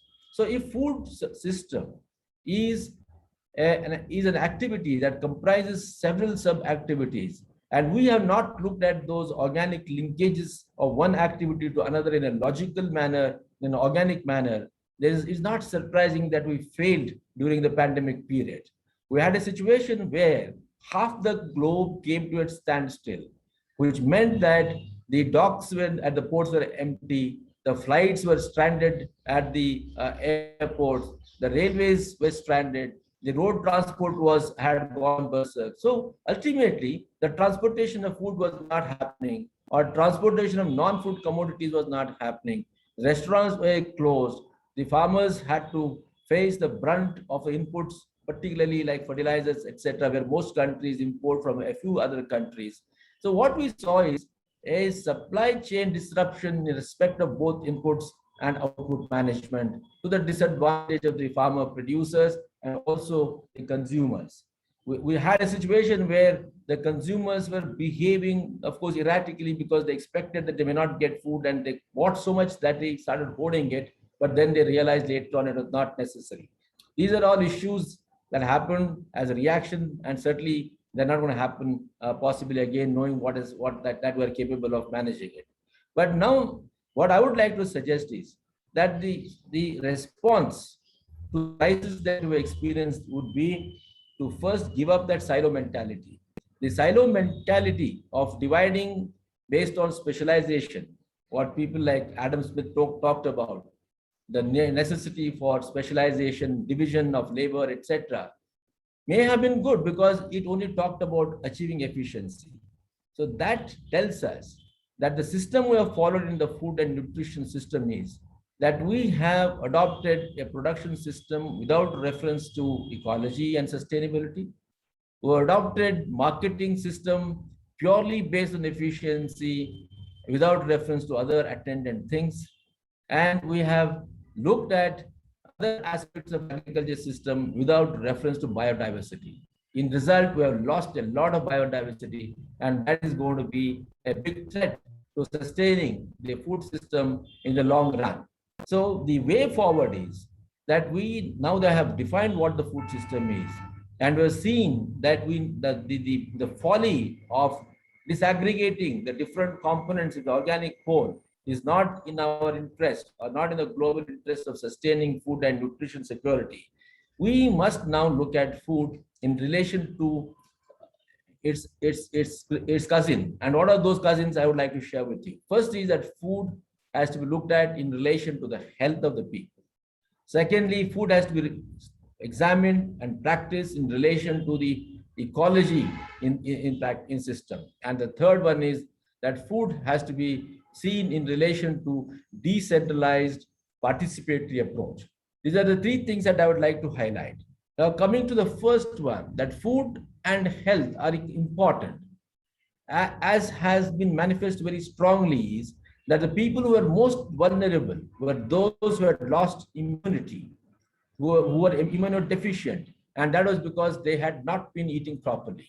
And they had not been eating properly, not because many of them could not afford. Those who could afford did not know how to eat. Those who could not afford could not afford.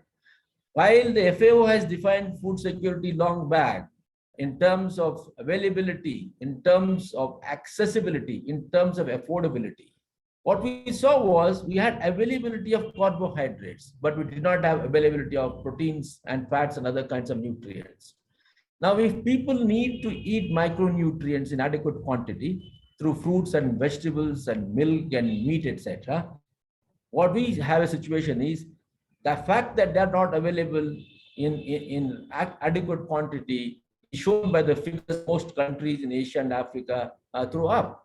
Their food grain basket will have less of proteins, they'll be importing proteins, they'll be importing fats, for example, certainly importing lots of fruits and vegetables, but they may be having enough of carbohydrates. So when we have this kind of a unequal food availability, it is obvious that the people of that country would not be healthy. Our own public distribution system, which may be there in other countries too, for example, there is overemphasis on distribution of wheat and paddy, and there's nothing relating to pulses, which is so important for a country with 47% of its population dependent on vegetarian diet. And if vegetarian diet demands proteins, we need adequate quantum of pulses. But we had neglected that. There has been attention to that only in the recent years. This is just to highlight that food and health have to be looked at as interlinked issues. Otherwise, health will be looked as a domain of the doctors or the health system, but not of the agriculture system. Agriculture system must consider health also as its domain subject, and therefore, when we reorient that, naturally the agriculture scientists will think how to grow fortified agriculture commodities, or those particular agriculture crops with rich in iron, rich in zinc, and rich in other kinds of nutrients. The approach has been, how do you achieve higher productivity? It does not matter how much of water it uses, how much of fertilizer it demands, how much of pesticide it asks for, and what would be the shelf life. We are not bothered about all these things. So the science in this context, therefore, has to shift its attention from science for discovery to science of delivery. This particular paradigm shift in the way science operates will apply to every aspect of what I'm going to speak. So if food and health have to be coming together, food and ecology certainly need to come together. The fact that food and ecology are not together can be seen very, very visibly in the increasing number of human-wildlife conflicts that we see across the countries. The wildlife does not have its habitation because we have continuously expanded the area under agriculture, under the arable cultivation. We have also gone into the forests and indiscriminately built our infrastructure, so much so that there is no peace for the wildlife. That means we never considered that wildlife is also part of organic life. We lost a lot of biodiversity, both floral and faunal species have been lost. And it is a danger in the long run, not only because the food chain is affected, but what we see in a way some people attribute the appearance of the virus COVID-19 to the loss of biodiversity. It may not be true, but what is generally said is that when the wild animals were being cut and sold in the market, a market which is not properly sanitized, because already the farmers had cleaned up a lot of forest in the surrounding areas and settled into agriculture, the virus is supposed to have crossed the species. That means what was actually home to the wildlife was its home, it now came into the human being, and from there, transportation, it has gone to different cities, from cities through flight, it has come to other parts of the world. It could be true, it may not be true, because investigation is still underway. But what it shows, the probability is that interspecies transfer of viri is possible. We know in 2009, swine flu, for example, where did it come from? It came only because we are practicing an industrialized system of agriculture, where in the Western countries, particularly in Europe, the animals are penned in a very closed space and they become vulnerable, and therefore that's how the swine flu emerged from that particular practice. That means if we do not understand the relationship between the natural inclinations of any species, whether it is human being or an animal or a plant, and do not understand the organic link it has with the biodiversity and the ecosystem in general, we are bound to face a problem. And so that will, and that one health that I was talking about, when we talk of the food and the ecology, we must look at one way health, that is health of the people, livestock, wildlife, and the ecology. And the third one I was talking to you is about the food and the governance system. Today's governance system, as I said, is so centralized. It is so industrialized that it does not take into account the local climates, does not take into account the impact of a particular food on the particular section of the society in that region. Because after all, the evolution of agriculture has been based on the evolution of the plant species and animal species, and that response of that evolution has been basically juxtaposed in the given agroecological zone. And we have, in the name of specialization, tried to break this harmonious link among the plant species, animal species, and the local agroecology. In that context, I think what we really need to remember is that what kind of governance should we be adopting? So what it calls for a participation of the local people in taking decisions, in planning for it, and adopting certain practices. This does not mean that the governments at the national level or at the state level, at the federation level, do not have any role. In fact, the governments at the macro level will have to be part of the planning process, for the simple reason that the perceptions or the perspectives, the national perspectives, the global perspectives, they can be brought only by the national governments or the governments at the higher level. The local communities are not expected to have that perspective because they may not have access to the data, access to the information, the changes that are happening across the globe. So while the perspective comes from the national governments, the local norms, local practices most suitable to a particular agroecology and the tastes and preferences of local community can come only when we involve the local people. Therefore, food and governance have a very close linkage, unlike what we have been doing so far, that a decision is taken in some building and then it is uniformly spread across the country and all policies are designed accordingly. So if these three are the basic requirements, what it suggests today is that we need to reimagine agriculture and redesign our agriculture practices such that we are going to rebuild the linkages that once existed among these different things. So we're used to talking about agriculture value chain. On the agriculture value chain, we have producers, we have traders, we've got processors, we've got exporters and retailers, and many other actors are there. But that is one kind of an organic linkage. But more important is organic linkage at the fundamental level, that about the food, about the ecology, and then the production system consisting of soil and water and atmosphere, or say particularly the organic carbon. So the future has to be therefore base itself on the science and science of delivery and not science just of discovery. Science of discovery, I mean that yes, we want to understand and pierce the mystery of nature, for example. Yes, that could be all right for some highly cerebral people in countries who can afford that kind of money. But what about people in Asia and Africa, where there is so much of competing demand on the limited resources that we have? We need to really reprioritize, where do we want to send this? Do we want to be keen to land on the Mars, or we would like to look at the food requirement and nutrition requirement of our own people and the ecology of our own countries and the planet Earth? Hence, the future has to be breaking down these silos. So in this context, I would like to talk about a new approach to agriculture. I'm not saying that it is perfect as I would talk to you, but we are all begun to slowly and steadily talk in the last 10 years about what is called EBA. It is called ecosystem-based agriculture. Now, ecosystem-based agriculture, in a way, looks like an extension of the watershed approach that countries like India have been home to for the last 40 years. But then even our watershed management practices, which believes in rich to valley treatment of a particular micro watershed or a watershed based on its drainage lines, has also looked at only certain components of development. That means it is more focused on soil conservation, for example, or it has focused more on water management and mostly using engineering interventions.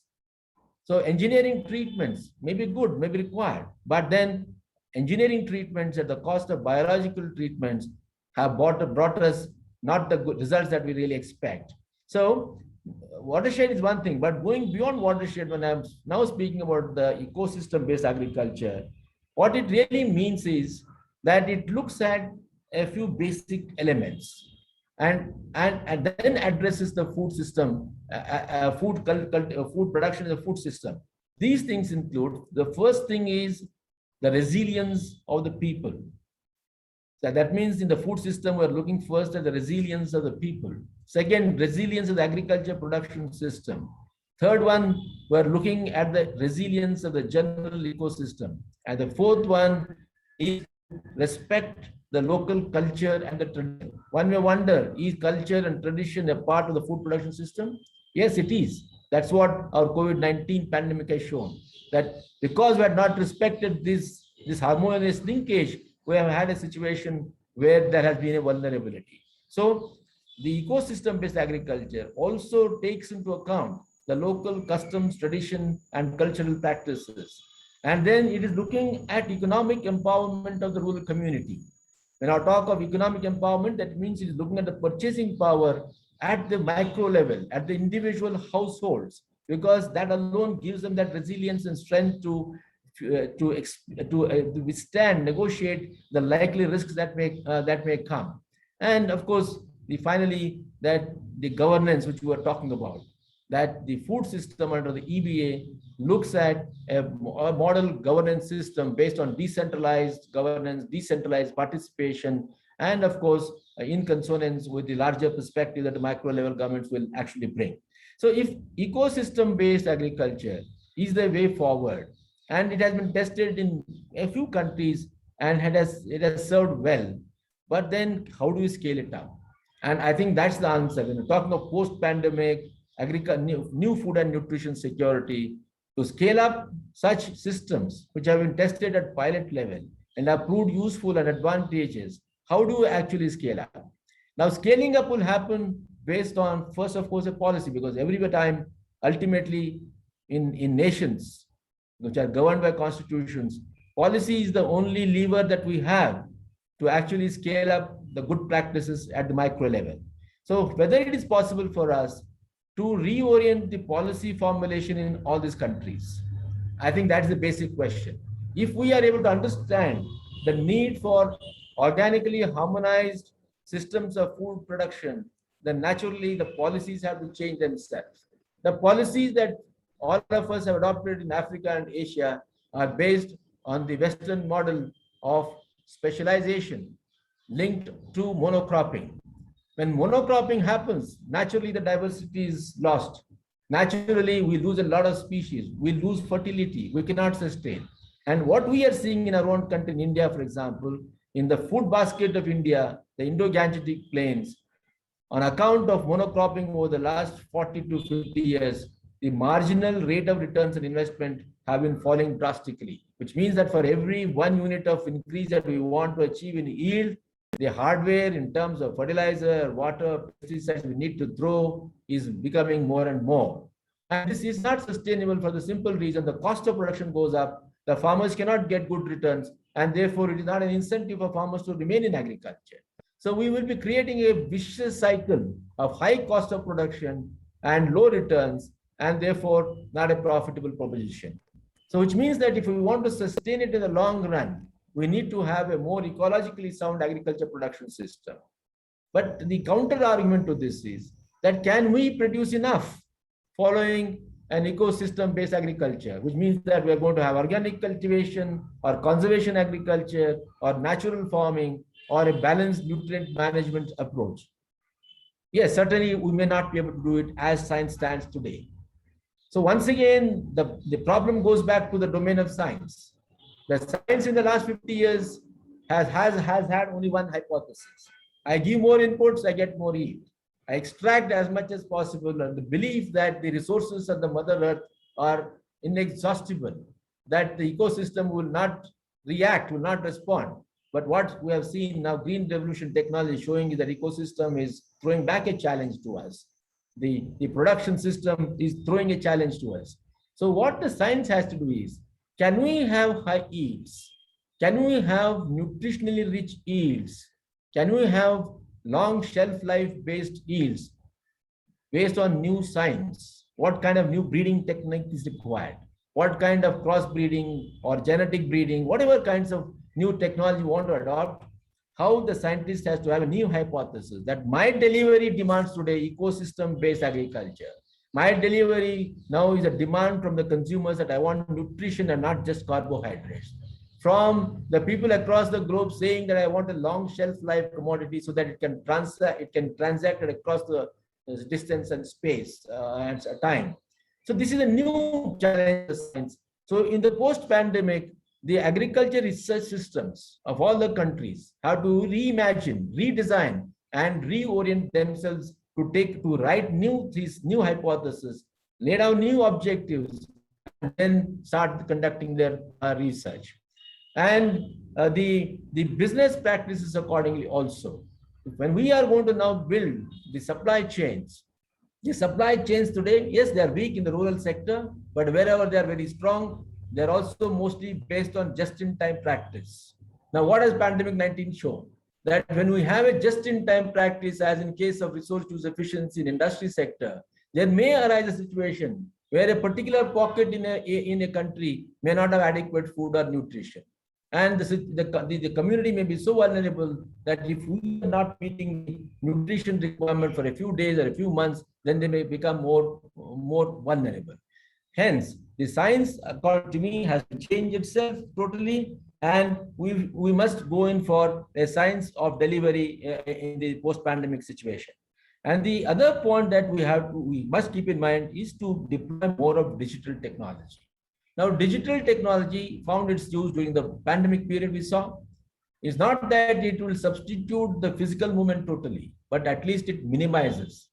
When it minimizes in the sense that unnecessary movement of the input suppliers, unnecessary movement of the markets, unnecessary movement of other stakeholders or actors in the value chain will be rationalized. And the digital technology, which has got the capacity to connect the production center with the consumption center or different resources that lie across the continent, can be connected more efficiently. Therefore, minimization or rationalization of the movement of people becomes extremely important. So I would suggest that the post-pandemic period, we have a new opportunity based on the learnings that we have had in the pandemic period.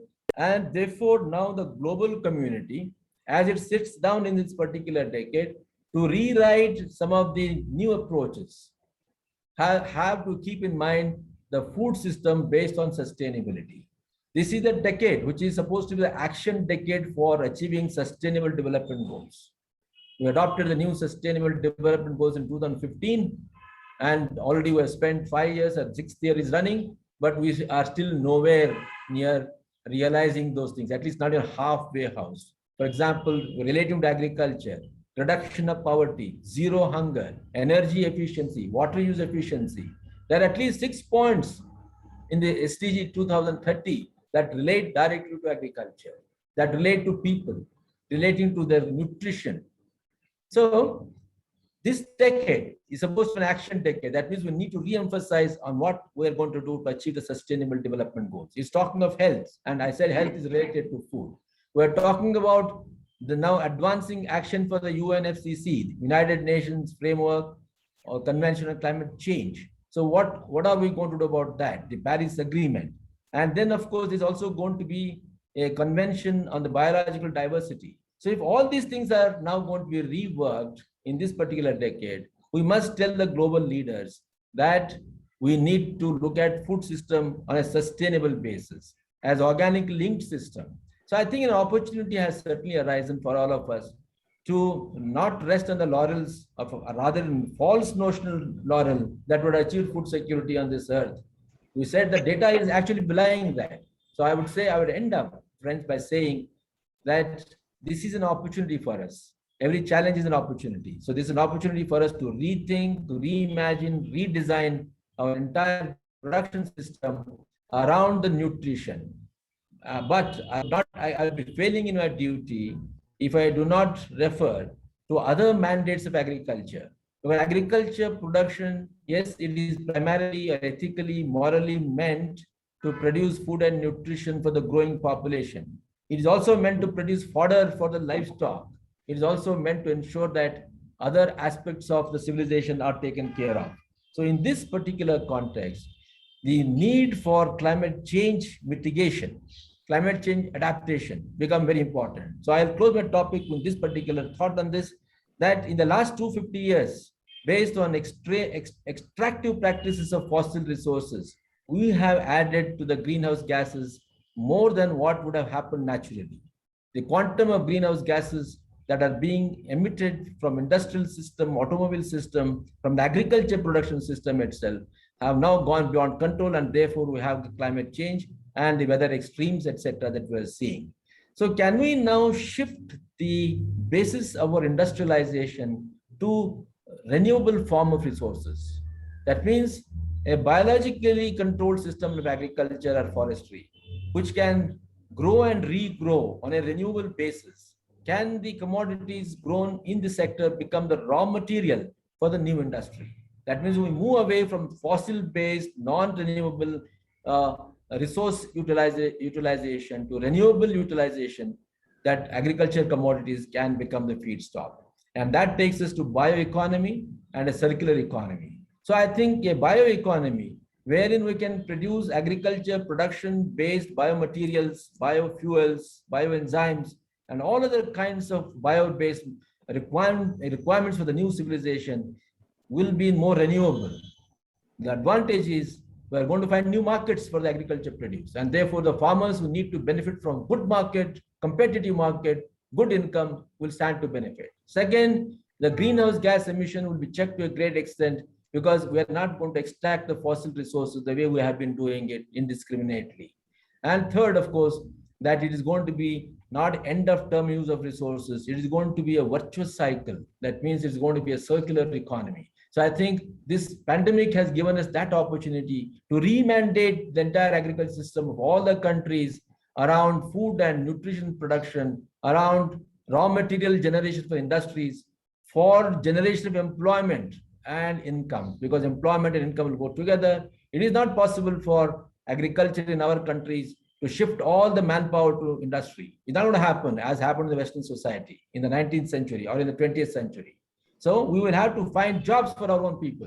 It is not going to be possible to shift, for example, in India, 48% of today's population to industry and reach 4 or 10%. So I think this is certainly an opportunity to relook at nutrition, relook at employment generation, relook at ecological sustainability, and relook at the entire new civilization based on a new approach. We may call it as a Gandhian model, it may call it Buddha model, or whatever it is, that there are peace lovers in every country, but it is going to be, certainly it can be a new approach. So thank you very much. And I would once again like to thank Sitara and IIT, all of you seniors for giving me this privilege. And of course, I'm open to Q&A if that is the next option. Thank you, sir. Yeah, thank you very much, Dr. Dalwai. I think, as always, your presentations bring new and fresh ideas. We should have called you for a regular lecture so that we could have had the advantage of a Q&A. But I think in valedictory, we will dispense with that.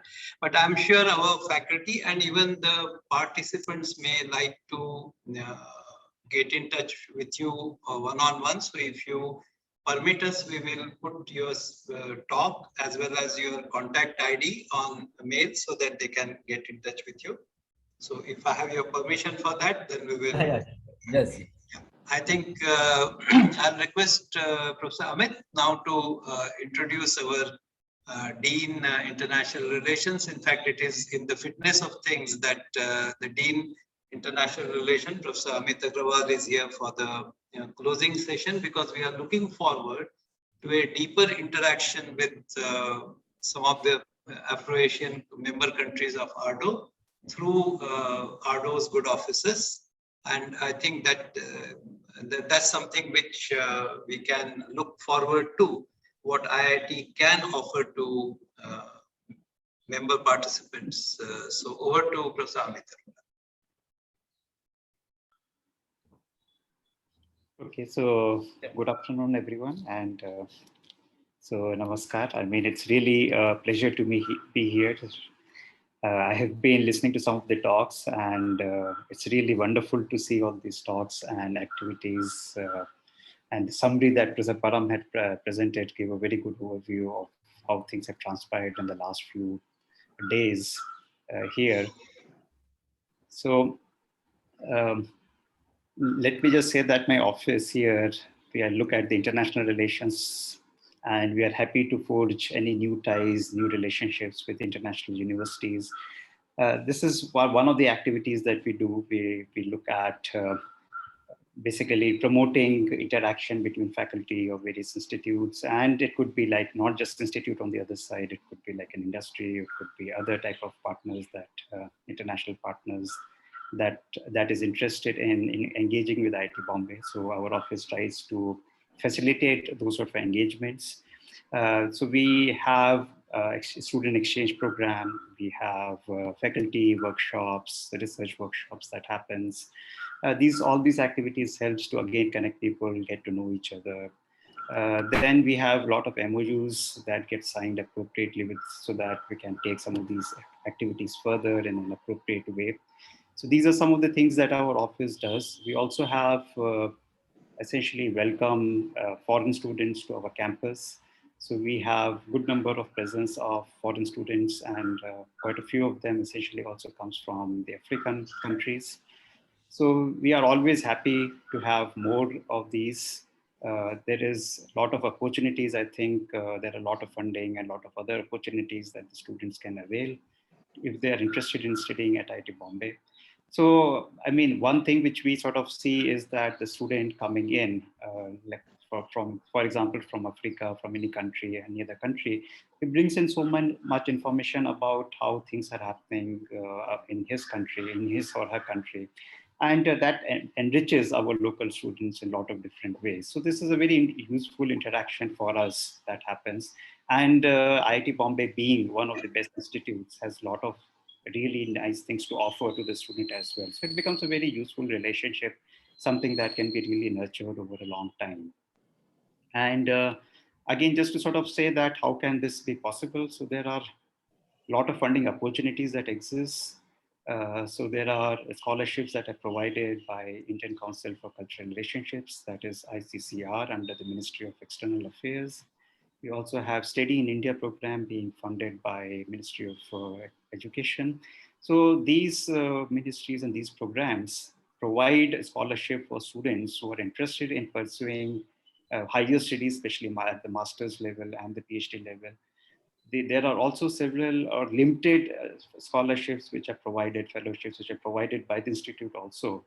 So, I mean, if for whatever reason, I mean, so there are, I mean, you can come under one of these government schemes or by institute funded scheme, or you can have your own come under a self-financed option. So all these options are available. And for PhDs, typically we take twice a year. For masters, there is admission only once a year that happens. So I would say that there are a lot of opportunities and a lot of ways, and specifically we said that we would be happy to engage and interact and look at ways with which we can have more interaction with African students as well as institutes. And of course, our office will be happy to facilitate any type of interaction that you think of. So you can, of course, send me an email. You can look up the webpage. There are a lot of, again, lot of specific things which I cannot just present here in the little time that I have, but you can look up those more details on the webpage is what I would say. So I think I will just stop here, and I would say that I'm very happy to be a part of this program. Thanks, Professor Agnihotri. Thanks for having me here. And And I mean, I wish all the participants go back happy after this program, and I hope they have gotten a good sense of how things happen in the institute. And it's wonderful to see this program on food and nutrition security in a post-pandemic world be conducted by Sitara and African Asian Rural Development Organization. So thank you, and have a safe and safe time, and good afternoon again. Thank you. Thank you.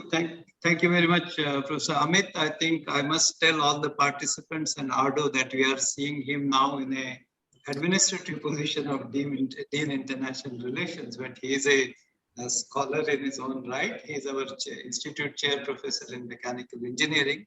So, that aspect of his persona, I think at some other training program, we will probably get an opportunity to be enlightened. I thank you very much, Professor Amit, because it will help AARDO also to look at what IIT Bombay is offering. And the Secretary General told me that they are quite serious about it. So at some point in time, maybe we will interact. So the participants also can keep in mind. We had one participant today telling that she is very much interested in doing a research in nutrition, so they can have opportunities looking at the IIT's wide interdisciplinary system. Without taking much time, I'll request Professor Anand Rao, our head of Sitara, who had always encouraged us for this training, to say very briefly a few words, after which we'll go to the final leg of the valedictory session. So, Namaskar. Thank you so much. I understand that we are already crossing the stipulated time, but it was very well spent 2 hours today listening to all the country participants and their enthusiastic response told that many of them have learned a lot from this program, and they are very thankful to AARDO for the initiative. And then I'm happy that my colleagues at Sitara have done a very wonderful job in organizing this program. I know they have worked for last several weeks, including the volunteering team of students and staff who are taking care of the backstage. So I really thank Professor Agnihotri, Professor Amit Arora, and Professor Parmeshwar. So we had this unique combination where we had senior most Professor Agnihotri, who is the emeritus professor in Sitara, and Professor Parmeshwar, who had just recently joined Sitara. So we have this kind of a handing over the baton kind of a thing, and Amit is holding the fort in between. So it was a unique team to work on this particular training program, and well supported by Dr. Rupali and the team of staff and students who are mostly UNICEF fellows and many of the MTech and PhD students and postdocs at Sitara. I knew that always, nutrition is one of the very well endowed research group in Sitara, and that has been like a focus area, and that is very relevant. And especially in the post-pandemic time, I think we have understood what are the different dimensions of this problem. And there is a need for collaboration, and this platform that is provided by AARDO that will encourage this South-South cooperation. And as put forth by Professor Amit Agarwal, I think IIT also will be encouraging. On the first day, Professor Subhashis Chaudhary, Director, also mentioned this, that the main building will support the kind of initiatives where we can invite international participants to leverage on the knowledge base that is created in Sitara. And I think this program will open up a lot of opportunities for the international footprint of Sitara-like initiatives of IIT Bombay. And today, I'm also very happy that we had Dr. Ashok Dalwai to give the concluding remarks. And as always, his talk was very, very thought-provoking. So thank him. I sincerely thank him as well. So I think without taking much time, I would like to hand it over back to Amit Arora. Thank you. Thank you, Professor Rao. Thank you, Professor Agrawal. Thank you, our chief guest for today. In fact, I would say, after having heard from everybody, it won't be proper to miss Professor Agnihotri on this. So I think I would request him to share his insights on this before 5 minutes or 2 minutes, depending on how much time we have. Thank you. Can share his share. Yeah, which we will translate in different languages using spoken tutorials. Yeah, that translation will take a long time. Thank you, Professor Amit. I think the participants have heard us for over last 7 days. I must say this was a very enriching interaction. We also, as I had mentioned, 3 years back, we had done a workshop on food and nutrition security. That time we were optimistic. This time we are anxious. But some of the way out, which Dr. Dalwai has mentioned, I think it was very interesting that a person with such good experience in the field of industry as Dr. Dalwai has, finally coming round to a Gandhian approach towards a circular economy, which does show the relevance of Gandhi or Buddha, as I said, in terms of peace. What we have learned here is the participants have done 2 things. They have walked on 2 tracks simultaneously. One is knowing about the theory, the science, the policy, and the other is what do we do? I mean, what are the best practices that we can adopt in our system, in our country? We have tried to give them a glimpse of some of those best practices. And as I said, with the help of AARDO, we expect to deepen this cooperation.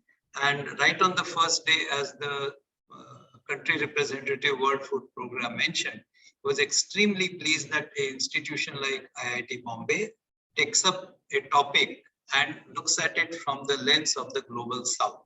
I think so IIT, with its interdisciplinary background, with its technology accomplishments and its focus on the issue, which is important globally, but which is important for the global south, I think that is a good beginning. And as I said, this will be probably the beginning of a engagement of IIT with this whole issue of food and nutrition security.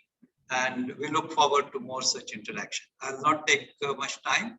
I think we come to the closing session of this particular workshop, where I would request Dr. Sanjeev Behra, who is heading the Information Education and Communication Division of AARDO.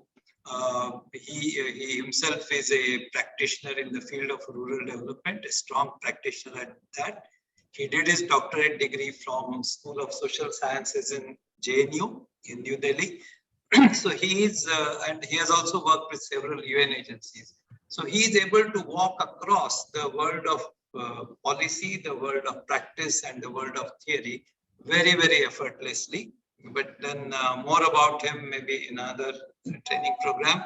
Right now, I will just invite him to propose a vote of thanks. Before that, I just wanted to ask Professor Amit or Professor Param, that are we displaying the supporting team's photograph, and are we also going to have a screenshot? Yes, Yes. we should have both. We should have big shout out for our own team members who are behind the scene. So Okay, I'm so hoping to that will have do. one photograph being projected, I think, here. Yes. So I think before Dr. Behra takes over, we will, or just, yeah, I think we should have a big round of applause for all the members who have worked, not for me, but for all other colleagues. And this is a team which tirelessly work. So thank you very much. We will also be displaying it on our Padlet gallery, so the participants can look at it at leisure. Thank you very much. So after Dr. Behra gives his vote of thanks, there will be a screenshot session. So that time everybody will be requested to keep their videos on. So over now to Dr. Behra. Thank you, Professor Abhinatri. Respected Dr. Ushov Dhalwaiji, CEO, National Rainfed Area Authority, Government of India. Professor Amit Agarwal, Dean, International Relations, IIT Mumbai. Head of Shitara, Professor Anand Rao. Professor Parameshwar Udamale and other distinguished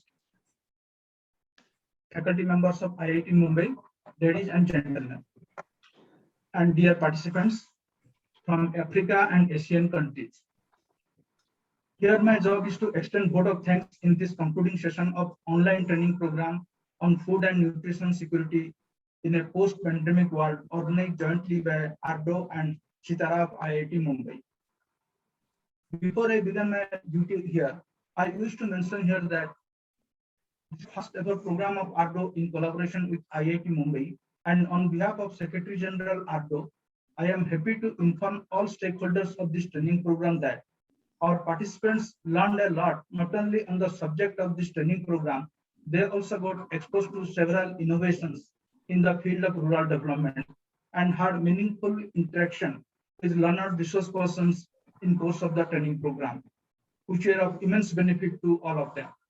In other words, from AARDO's point of view, this beginning is an extremely encouraging one for all of us, and we look forward to more and more interaction with Shitara and IIT Mumbai in the future days to come. Having said this, let me first, on behalf of the Secretary General AARDO, as well as on behalf of the whole organizing team, extend sincere thanks to Dr. Ashok Dhalwaiji, CEO of NRAA, Government of India, for addressing our participant despite of his busy schedule. Sir, your presence and valuable thought-provoking address definitely our knowledge base. We are also thankful to all resource persons of different training sessions, including the keynote speakers of the inaugural session, Mr. Biswa Pamuji, for sparing time for this international online training program. I'm also thankful to Professor Amit Agarwal on behalf of AARDO, the Dean of International Relations, Professor Agarwal, for his nice offer. And definitely, sir, on behalf of we are very much interested for the future collaboration with IIT Mumbai for the larger benefits of the AARDO member countries. Needless to mention here that the learner resource persons of the entire training sessions made the discussion so lively that many a times we crossed the time limit with a large number of questions and queries. We are thankful to Shitara head, Professor Anand Rao, and the director, Professor Suhas Chaudhary, Director IIT Mumbai, for their kind support and cooperation. We are also thankful to all moderators for different sessions for their support and cooperation in making this program. We are equally thankful to His Excellency Dr. Manoj Nardev Singh, our Secretary General, for his support and guidance from the very beginning of this initiatives. And Sitara, I because of his advice and initiatives. So we are very much indebted to you, sir, for your effort to bring two institutions, and hope we will work together in several future endeavors. Now, a special thanks to Professor Satish Agnihotri, Professor Parameshwar Udamle, and Professor Amit Arora, and Dr. Rupali Khanolkar of IIT Mumbai for their efforts to make this program a big success. You all played very crucial role in planning the whole program, and you are the real architect of this program by involving the galaxy of resource persons from all over the world. While you all led from the front, several actors played crucial role behind the screen for making the program successful. They including the technical team and the student volunteers associated with the program, and my own colleague at AARDO, Mr. Kamal Dhameja, Mrs. Sonam Gupta, and Mr. Dinesh Chand. On behalf of the organizing team, a big thanks to you all. We are also thankful to all participants of the training program who participated very actively, and they contributed substantially to the knowledge base of the group. Thank you, participants, for your proactive participation. Last but not least, also thankful to all the innovators who demonstrated virtually their innovations and how these innovations are making the task easy for the farmers and at the same time increasing their income. From the feedback of the participants, it is learned that these innovations are very much relevant in the context of their country situation, and they look forward to the transfer of technology. On behalf of AARDO, I wish to mention here that we have parked several innovative technologies for rural advancement under the heading Affordable Technology Menu ATM in our website. Dear participants, AARDO has a nodal ministry in all its members. And in case you need any technology in our country, in your country, you are requested to file governments with our nodal ministries in your respective country. And on receipt of request from your country, AARDO will take further necessary action in this regard. We wish to act as a technology transfer hub, and we seek support from IIT Mumbai and Sitara more specifically in our endeavor. Respected, I may kindly be excused if I miss someone in this vote of thanks. At the end, on behalf of AARDO and Sitara IIT Mumbai, a big thanks to you all. Stay safe and hope to see you in some physical training mode soon. Thank you. Thank you very much. I think that was excellent. I think from IIT side or Sitara side, we will also give special thanks to Mr. Kamal Dameja because he tirelessly worked from the AARDO side. So I'll be feeling in my duty if I don't mention Kamal. And I think Kamal, a big hand for you for all that you have done. Thank you, sir. Thank you. Thank you very much. I think then Professor Amit can instruct us about the screenshot session, or Professor Param. Now my task is over. As Professor Anand Rao has said, I have now handed over the baton to the youngest faculty member of Sitara, and I'm very sure he, with support of Professor Amit Arora, will take this interaction with AARDO forward. So over to the duo, Professor Amit and Professor Amit means our Sitara, Professor Amit Arora and Professor Param. Thank you, Professor Agnihotri. So I will request Professor Param to instruct technical team so that we can start taking photos. Yeah, coordinators are there. Nilesh is there or Daniel. So please take some screenshots of this and let us know when to smile. Ready? Better keep smiling because they will need multiple shots. Yes. Yeah. They need multiple frames to be captured. Yeah. Nilesh or Daniel? Anyone? Yeah, we both are doing. Yes, please. And remember, if any of one of us frown, that is exact moment when you take the photo.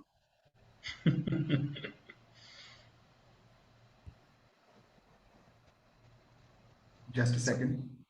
So all participants, please turn your video on. Okay, so I request participants to smile.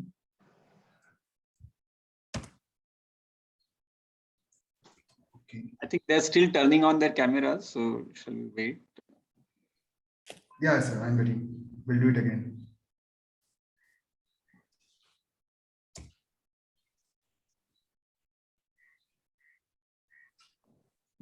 I hope everybody has put on the camera.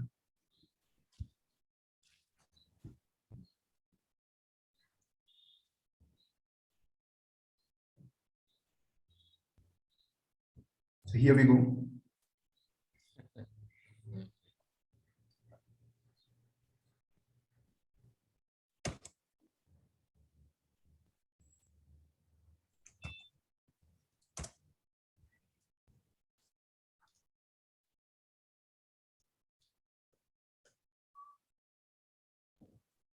You need multiple shots?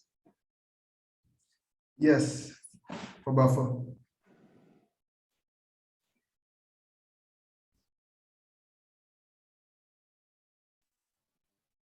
Should we stop smiling now?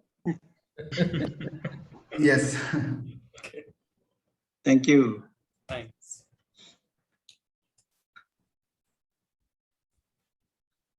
They can use Photoshop if required. to accommodate on this.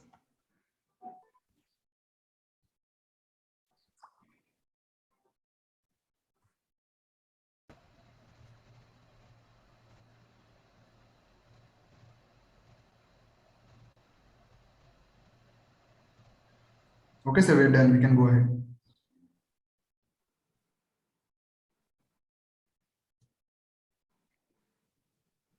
Okay, so Professor Agnihotri, shall we then officially close this? Yes. Okay. Yes. So I on behalf of Sitara AARDO IIT Bombay team would like to close this session now. It was a wonderful experience for all of us, not just participants coming from our AARDO member countries, 26 member countries, but we ourselves in IIT Bombay, we have learned a lot during this time. And we hope to see you again in, hopefully again in India, in physical presence if possible. But if it doesn't happen anyway, we are not very far from you and you are not very far from us, a click away. We'll hope to have more meetings like this and more training programs like this. Thank you very much. Stay safe wherever you are. We look forward to have such programs again in near future. Thank you. Thank you very much. Thank you all.